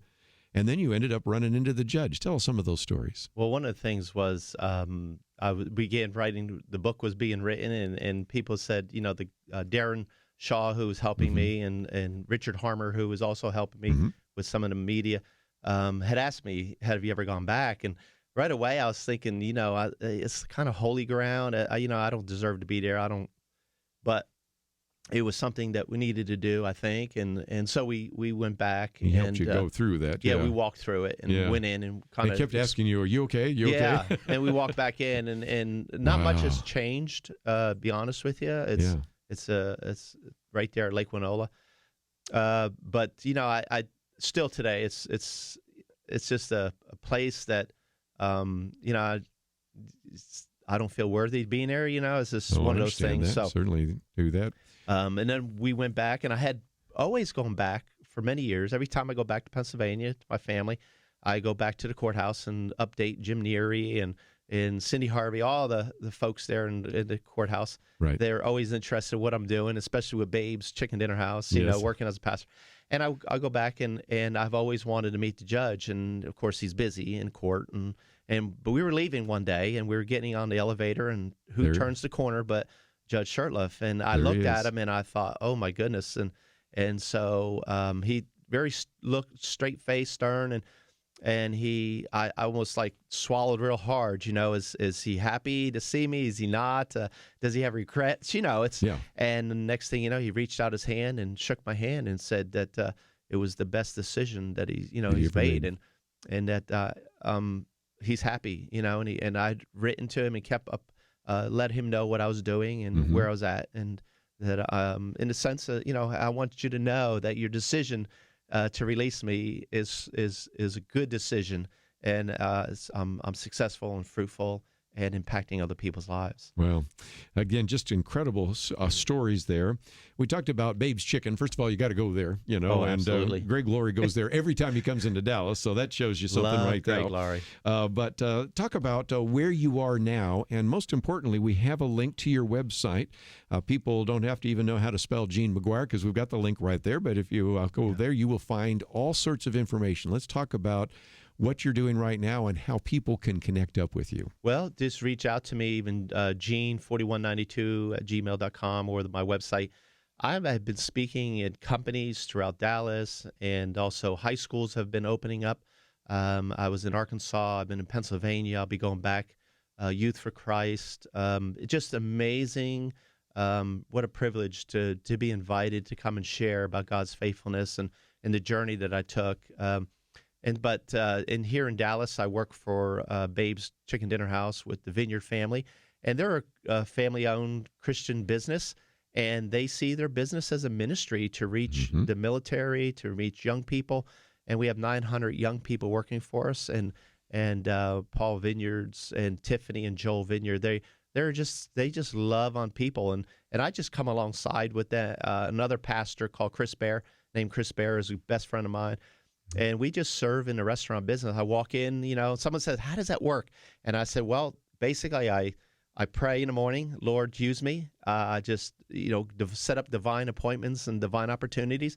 And when I walk in, the managers, they're like, hey, we have somebody here that's hurting. Yeah. Hey, we need someone in the hospital. Hey, there's someone in the hospital. Can you talk to them? And so I'm just available, and I'm a resource for them, but I'm just carrying out the will basically of the Vineyard family. In a sense, it's God's will, and I'm just pleased to walk with them and to help them out. You've got a chapter here about divine appointments, one of which we just talked about a few minutes ago, your release, but also just the divine appointments we have here as well. If people go to the website, one of the things they're going to find is that you have the hardback book, and as you said, you'd be glad to sign it if people wanted to do that. And, of course, they can find out a little bit more about other ways in which they can connect up with you. But, again, the website, you've got a blog, you've got speaking, you've got, of course, material for the book, contact information if people want to call you or email you. So talk about how someone might be able to use you in their ministry, or maybe if they want to kick off a prison ministry or get some advice on that. What's available through you? Well, we just did an event in Pennsylvania up in Bradford County where Denny Vermilia, he organized, he said, hey, can you be available? I'm like, I'm available. And so he went and connected with a couple of churches and a couple of schools, and he brought in a Commandment 11, and we did a couple concerts, and we did some testimonies. We also did some prison ministry. So for that weekend, it was kind of come spend the weekend with Gene McGuire. And so we went into the prisons, we went into the schools, and we just shared. We kind of just created an opportunity to share the good news with as many people as we can.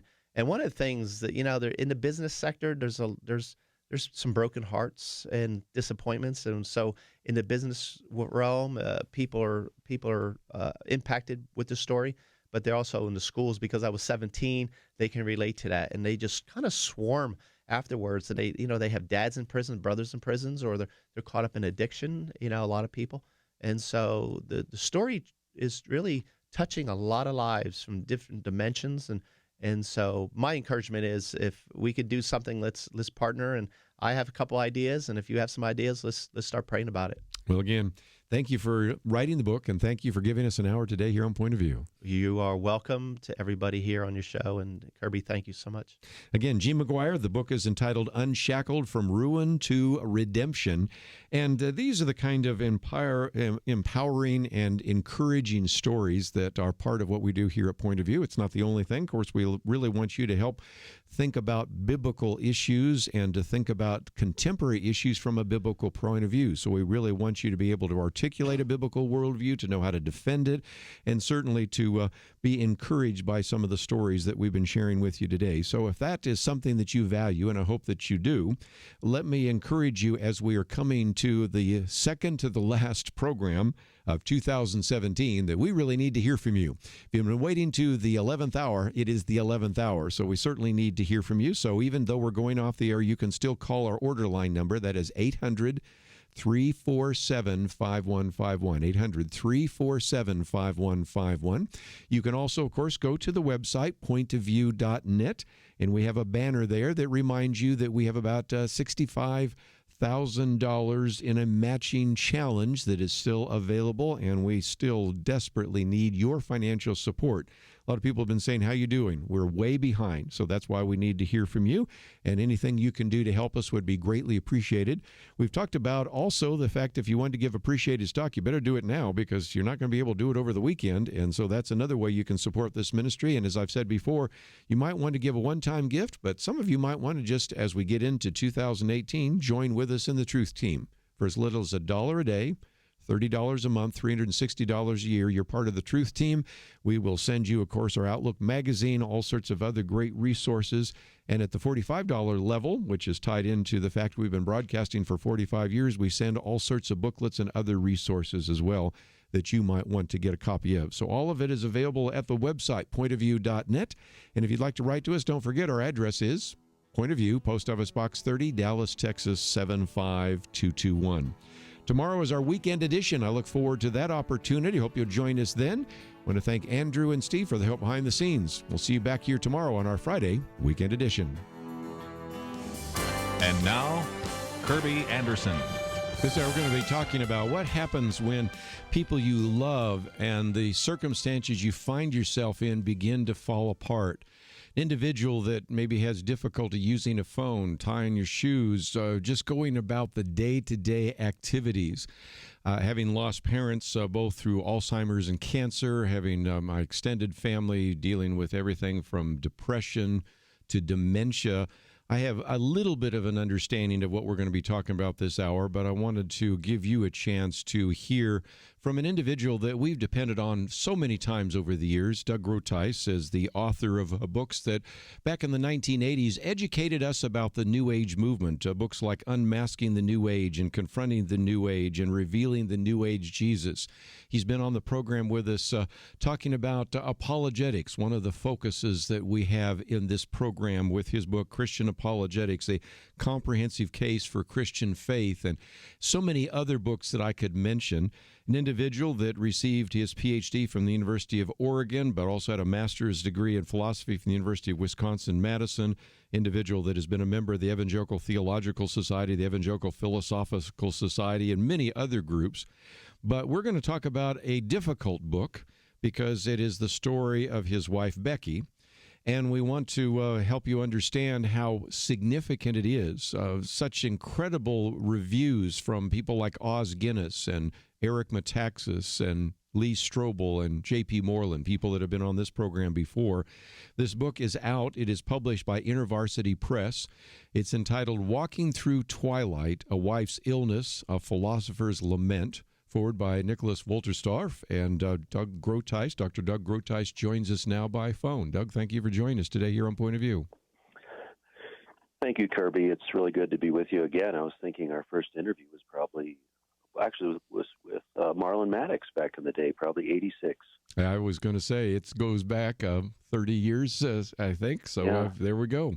And we have called upon you so often. Now, some of us that have followed you on Facebook have heard a little story and some of the story about your wife's illness. But I guess we need to really start with that because some people mistakenly think that as she goes through dementia, it's like what my father went through with Alzheimer's, but it's just the opposite, isn't it? Explain if you might. Yeah, and I'm very sorry about all the illnesses in your family, Kerby. I'll try to keep that in prayer. When people think dementia, they think of Alzheimer's disease. And Becky does not have that. She has something called primary progressive aphasia, which is a rare form of dementia. It's a frontal temporal lobe disorder. So the decay starts from the front of the brain and moves backward. Alzheimer's is the other way around. Right. Now, the result is the same, which is the brain will not be able to support the body, and the person dies. But the first signs of this are difficulty finding words and difficulty in accomplishing tasks. And Becky and I went to see a neurologist for a solid year. That was 2013. And he said she doesn't have Alzheimer's. I think she has depression mimicking dementia. But she didn't. She was admitted into behavioral health in February of 2014 for depression. And then through some treatments and diagnoses, she was given this sentence of primary progressive aphasia. When I was told about it, I said to the psychiatrist, "What is that?" Had no idea what it was.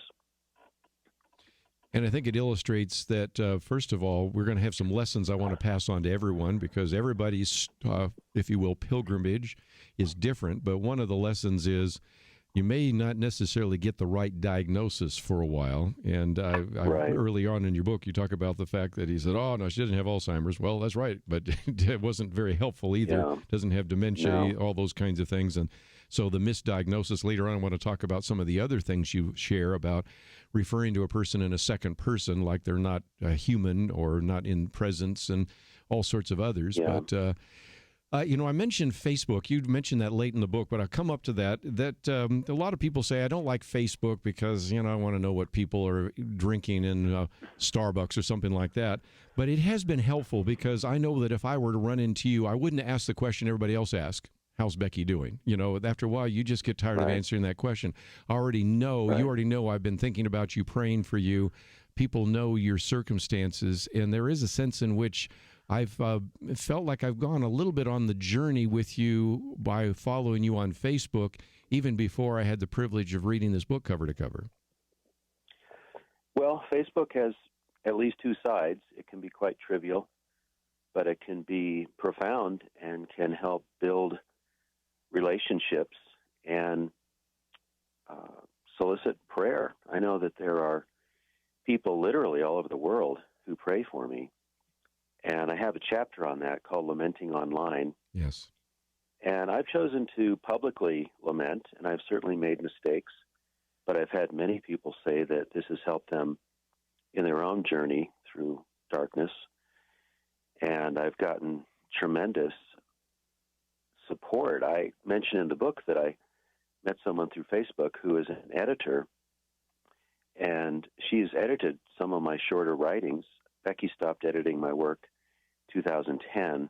Mm-hmm. That was even before she was diagnosed. But the last book that Becky edited was Christian Apologetics, which is really my magnum opus, so I'm happy about that. But this friend who edits some of my work edits a lot like Becky did. So it's quite a gift, and that came through Facebook. One of the things about Becky, because she was a wordsmith, both of you are, and that's one of the things that drew you two together. So it is hard to see somebody struggling in front of a dresser trying to explain that I want shorts and not being able to even come up with the word, and you're trying to figure out what she's trying to say. A woman who had such facility with the language, as do you, not being able to use the very thing that she was probably best noted for. Yes, it's nothing less than tragic, and it's something that we have to face every day. I should say, Kerby, that before the program, I went upstairs and I told Becky and her caregiver that I'd be on the radio for an hour. And I told Becky I'll be on with Kerby Anderson. We work with him in Probe, and she smiled. She remembered you. That's amazing. Because, there comes a point with my father, it was just the opposite. He never stopped talking, but he didn't make much sense. And at the end, I was just this nice man from Texas. I wasn't his son. But that's, we all go through that. I want to take a break, but when I come back, I want to talk about the title, because you call this Walking Through Twilight, and you chose twilight rather than darkness. And I want to get into that. And then also just talk about your own experience, your emotions, and see if we can pass on some lessons to our listeners. And if you're joining us today, let me first of all mention that this book is out. It's published by InterVarsity Press, and we have a link to Doug Groothuis' website if you would like to find out a little bit more about that. And you don't have to know how to spell his name. It's a little difficult, but we have that available. We also have a link to the book in case you can't find it in your bookstore. It is available both in paperback and Kindle.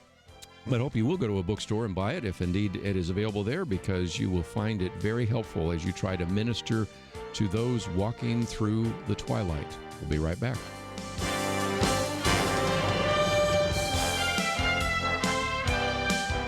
You're listening to Point of View, your listener-supported source for truth. Continue our conversation today with Dr. Doug Groothuis.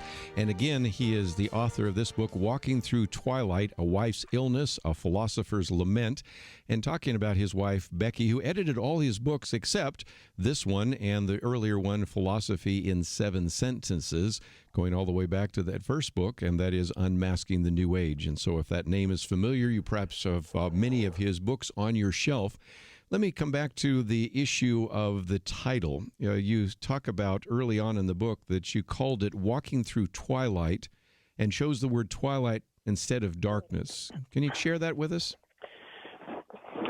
Yes, at first I thought about entitling the book something like Entering Darkness, but I realized that it was more like the twilight before the darkness, and that's because at the time I wrote it, and still now, Becky is living at home.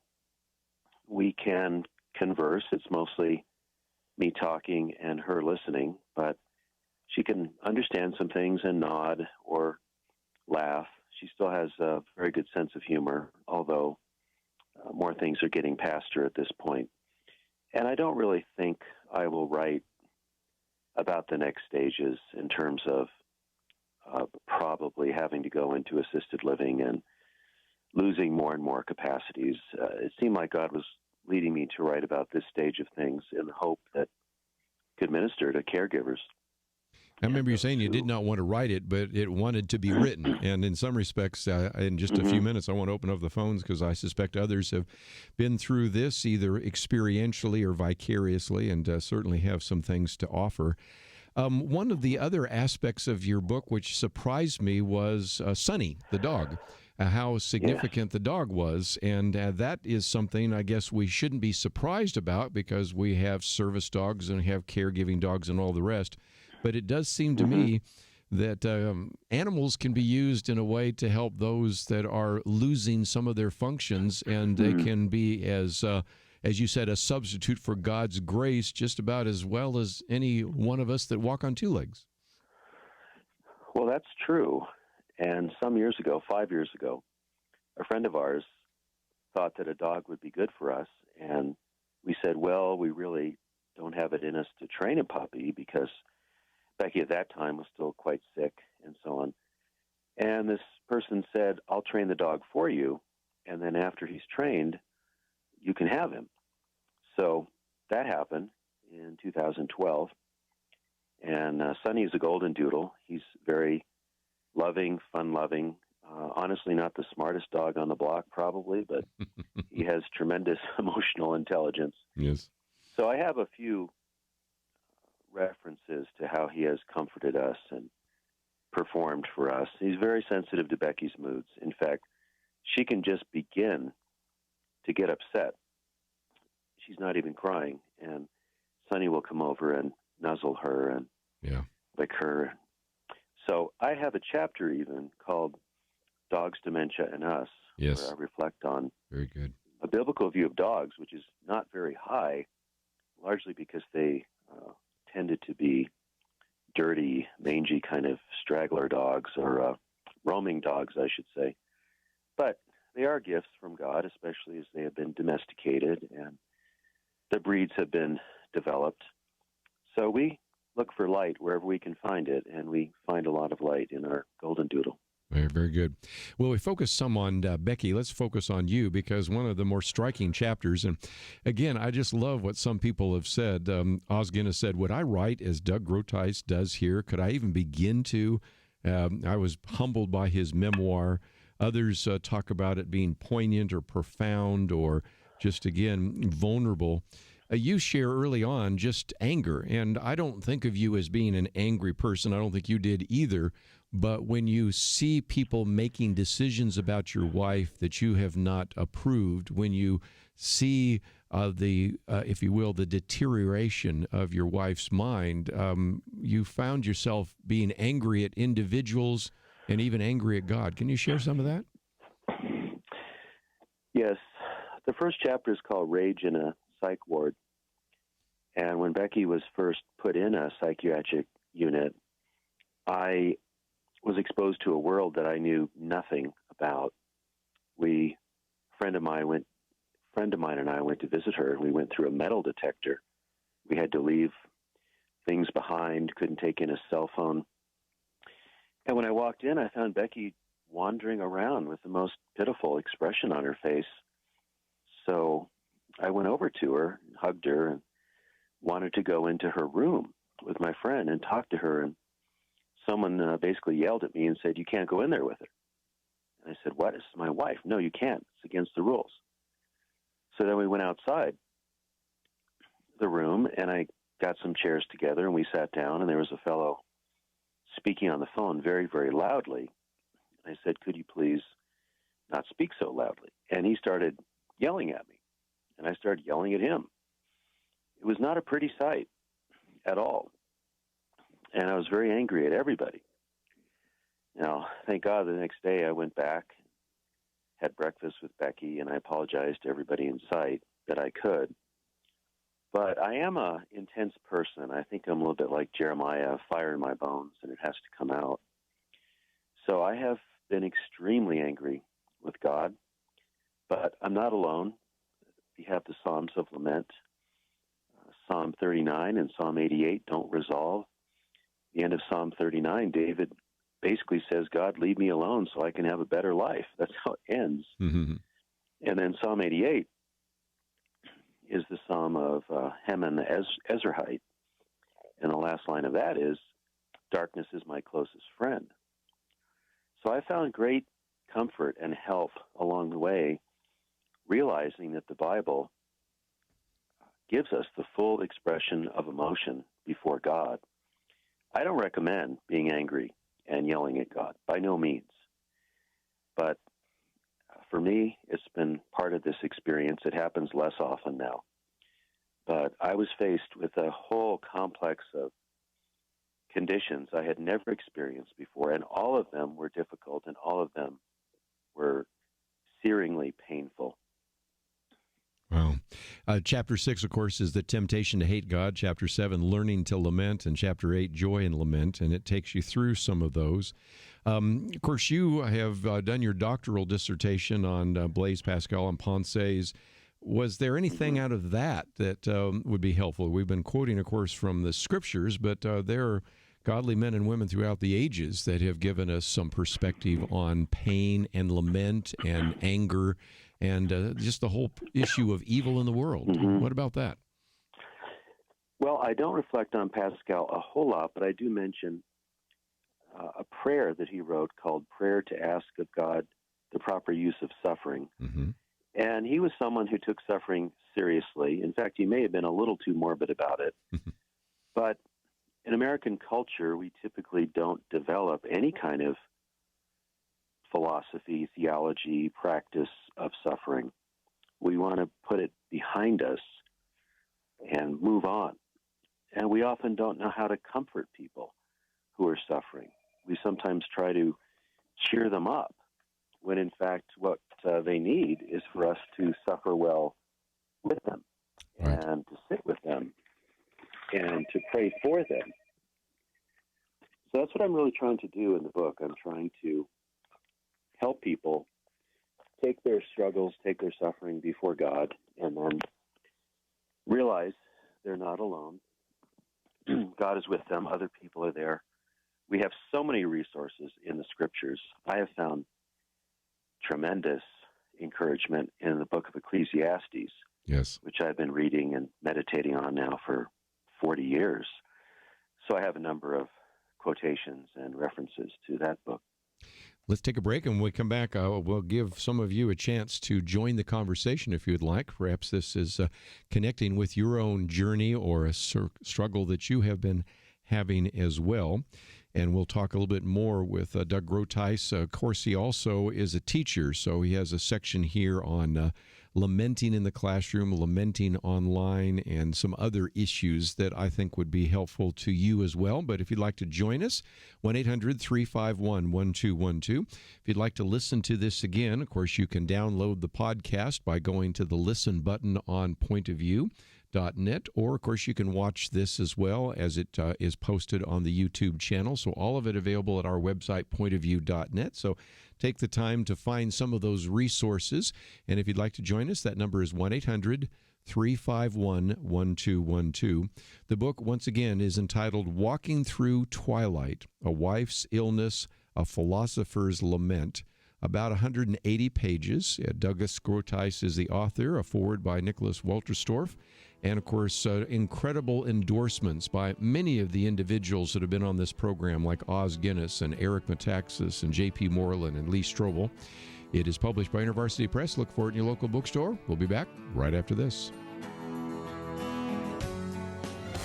And now, here again, is Kerby Anderson. If you'd like to join our conversation, 1-800-351-1212. Dr. Doug Groothuis with us today.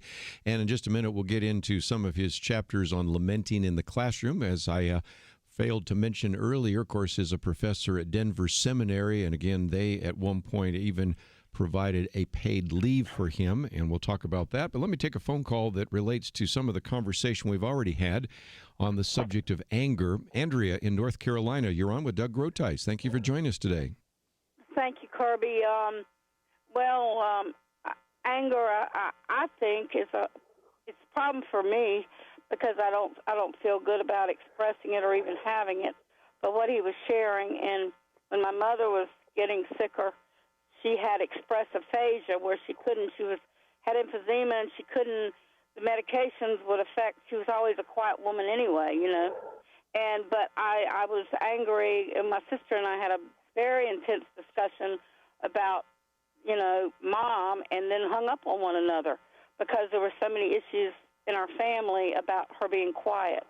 But the deal is, I feel like for me, being a Christian, it's a lot of guilt, deep guilt with me feeling angry and feeling like I shouldn't feel it. And God, the scriptures encourage, I'd like him to speak to that about guilt, and feeling angry as a Christian, because I know God can deal with it. I don't think people can, but I think God can deal with it. Yes, be angry and sin not. What would you say about that, Doug? Well, that was exactly the scripture I thought of, Kerby. Certainly we know that fits of rage are not from the Lord. That's of the flesh, and I talk about that. That's in Galatians 5. Right. And sadly, I have had some fits of rage, and I certainly don't commend it.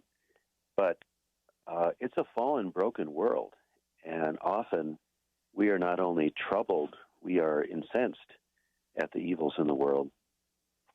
And God is the Lord over all creation, and he's in charge. So I'm encouraged that what you find in the Psalms and also in Ecclesiastes and so on and Job is real lament and real often consternation before the Lord. I think it's better to be angry at God than to ignore God. And the best place to be angry at God is on your knees, if not literally, then figuratively. And often we do get too angry, and then we come back to our Lord. We come back to the cross and ask for forgiveness, knowing that it's there for us through the work of Christ. Sure. And weren't there times when Jesus was angry? I mean, some people say, well, you're quoting the Old Testament, Job and Lamentations, Jeremiah, Ecclesiastes, but, you have that in the New Testament too. And you see the Apostle Paul at one point, he's troubled in his spirits, but when he's at Mars Hill, he seems to me like he's angry. He's frustrated. He's ready to speak out. So anger is a legitimate emotion, which in this 21st century kind of political correct Christianity says, no, you can't get angry. You're supposed to just be nice and gracious to everybody. And I certainly think we should be at peace with all men wherever possible. But at the same time, I think that issue of anger. I have a lot of other questions that people want to ask, but I want to get to this issue of lamenting in the classroom for just a minute, because anybody knows not only that you speak and write and teach and preach, but that you are a professor. And I, first of all, want to commend Denver for recognizing that Denver Seminary at one point said, you know what, it's maybe time for you to have paid leave. And you said at first there was relief, then there was guilt. But then you had one of your students that even said, Dr. Groothuis, you don't need to apologize. Right. Yes, that was about 1.5 years ago. And as I often say, I was hanging by a thread, but the thread was knit by God. Or another way of looking at it is I was getting pretty close to the edge, and I wasn't sure what was over the edge, but whatever it was not good.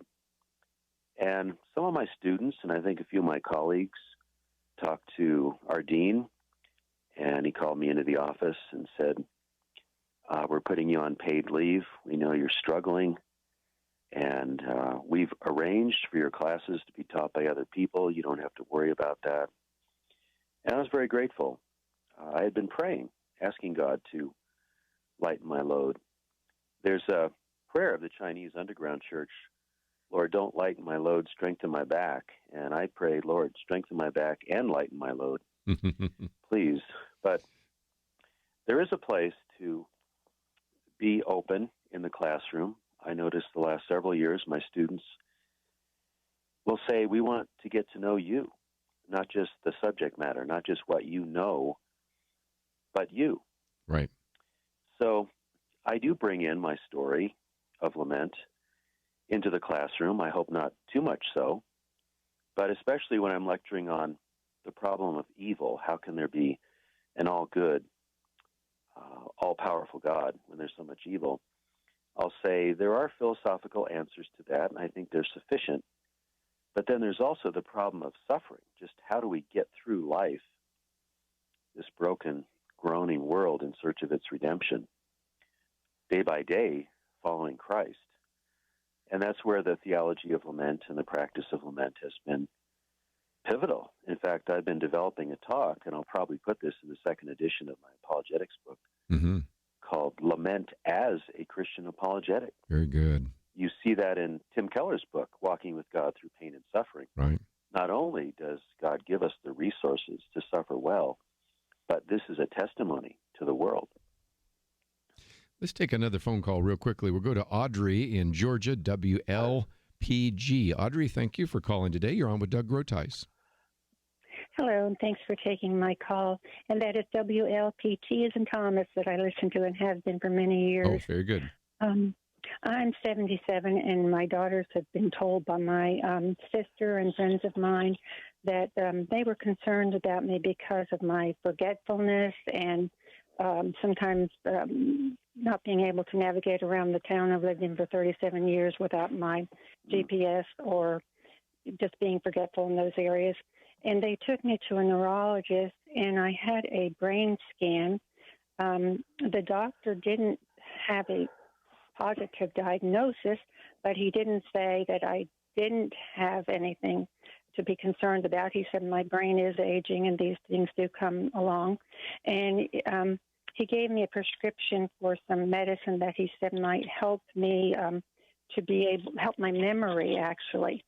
And my family's talked with one another about my prognosis and what they might expect, and I got wind of that. If I'm getting dementia, what plans I should be making while I'm still able to think and plan, and how long do I have an idea how long it might be before I might starting, exhibiting these more symptoms and so on. Yes. And I'm not sure, of course, you're not a doctor, but you've been through a little bit of that journey. Any helpful suggestions or thoughts? Well, it sounds like you're being wise already, and you're being supported by your family, and you're walking with the Lord, trusting God through the fears and the challenges. I think if you continue to do that and receive skilled medical advice, then the Lord will make a way for you. Sometimes people simply don't admit that some issues are coming about, and that can be troublesome, and that can even be dangerous if you're talking about driving. One of the first symptoms I saw with Becky is that she got lost coming back from her hairdresser. But the brain does age. I'm 60, and I notice it. I don't have dementia, but our brains do slow down a little bit, and it doesn't mean that you're getting dementia per se. But I'll certainly pray for you, and it really sounds like you're doing the right things right now. Audrey, I appreciate your calling, and let me encourage all of our listeners to pray for you. So I appreciate you being vulnerable and sharing that with us today. Well, thank you so much for taking my call and for what you have to offer in advice. Thank you. One of the things that is in your book is you do talk a little bit about, plans that you could make. I mean, in some respects, you talk about, analyze the task and plan to address the task, those kinds of things. And there's some decision making that you need to make and those kinds of things. So the book is just full of even some practical suggestions. And I need to take another one of those mandatory breaks. But when I come back, I'd like to talk about some things that we should be careful of. And one of those, of course, is, after a while you get tired of answering the question, how's Becky doing? But another one that I thought was really powerful is when people will come in and they'll talk about her as if she's not there or as if she's like your dog Sunny. And I thought that was a really powerful piece there as well. Sometimes we try to do the right thing, but we don't know what to say, and we almost always say the wrong thing, and we don't necessarily make it easier. So maybe just a few lessons that we can learn vicariously from you as we walk in your shoes with you. So let's take a break. And again, let me just mention that if you are interested in this book, I would imagine you'll be able to find it in your local bookstore. But if not, we have a link so that you can order it. And again, it is available both in paperback and in Kindle. It is published by InterVarsity Press, about 170 pages. Walking Through Twilight. We'll continue our conversation right after this.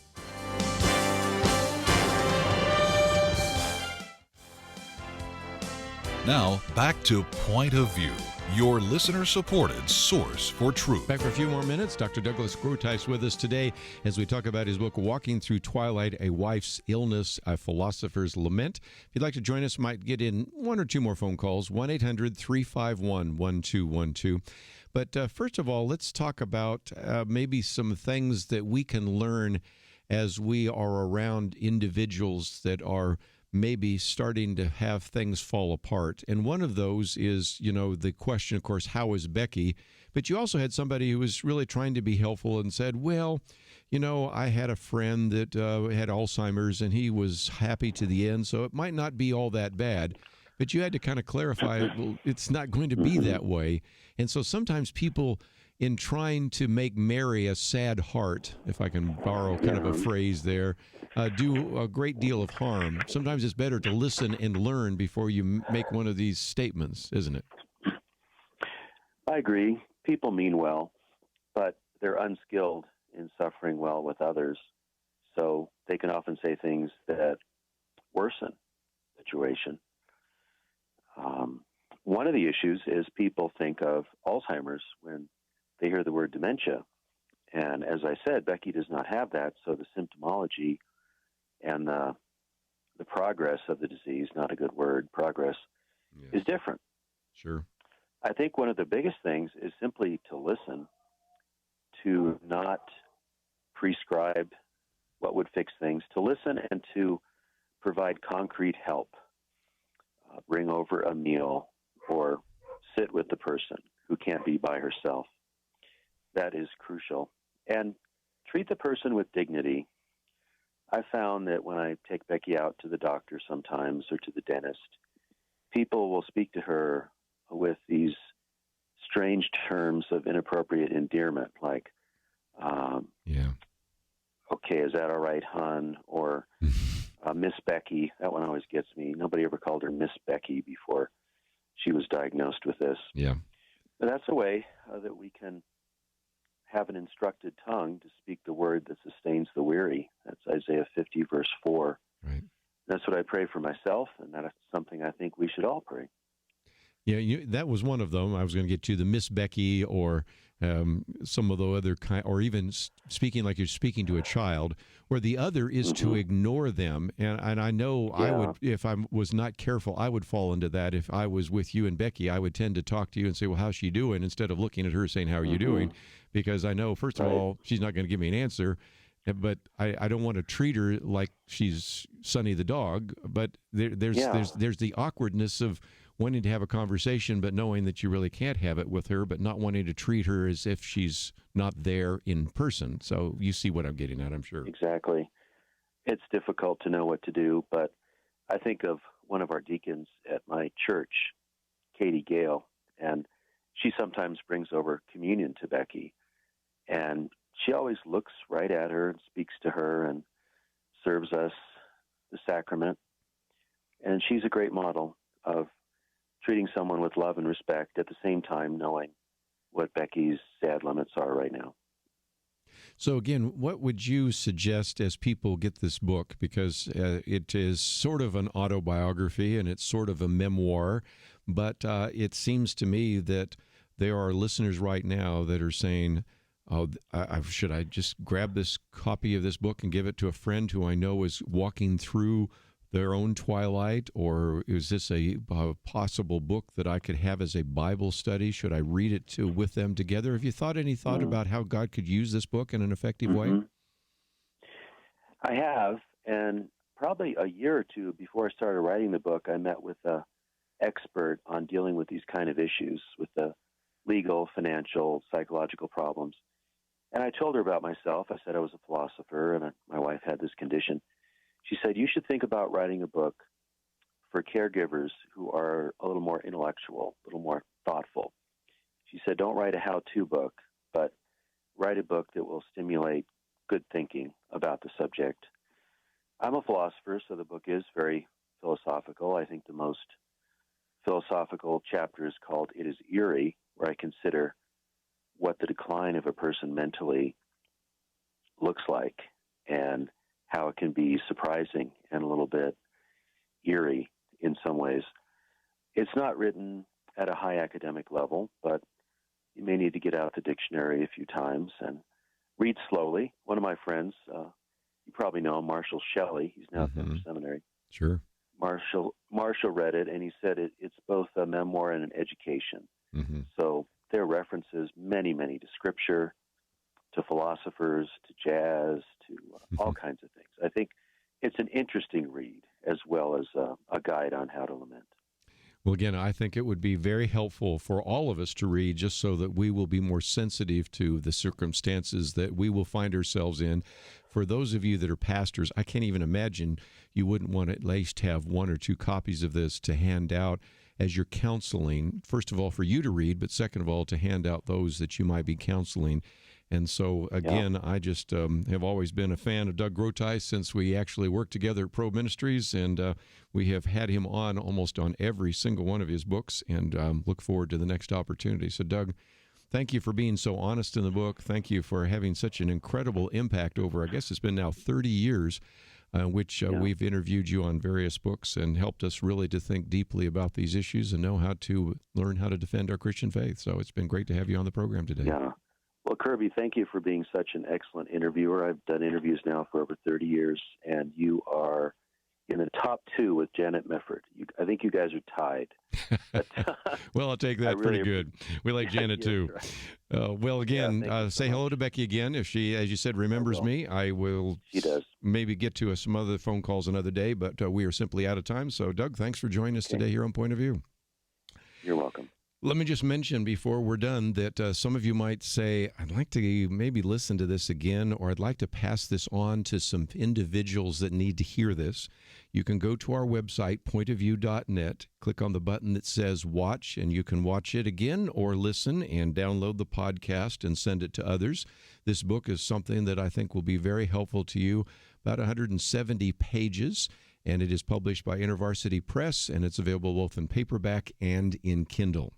Let me just say that as we are coming to the end of our day before Giving Tuesday, we certainly want to encourage you to take the time to visit our website and click on the button that says Giving Tuesday, or if you already receive emails from me, we have sent that out and encouraging you to think about giving before December comes, and that is tomorrow is Giving Tuesday, and so we encourage you to click on that button and then recognize that your gift will be doubled. So again, perhaps you would say, I'd like to send you $100 and turn it into $200, or $50 becomes $100, $250 becomes $500.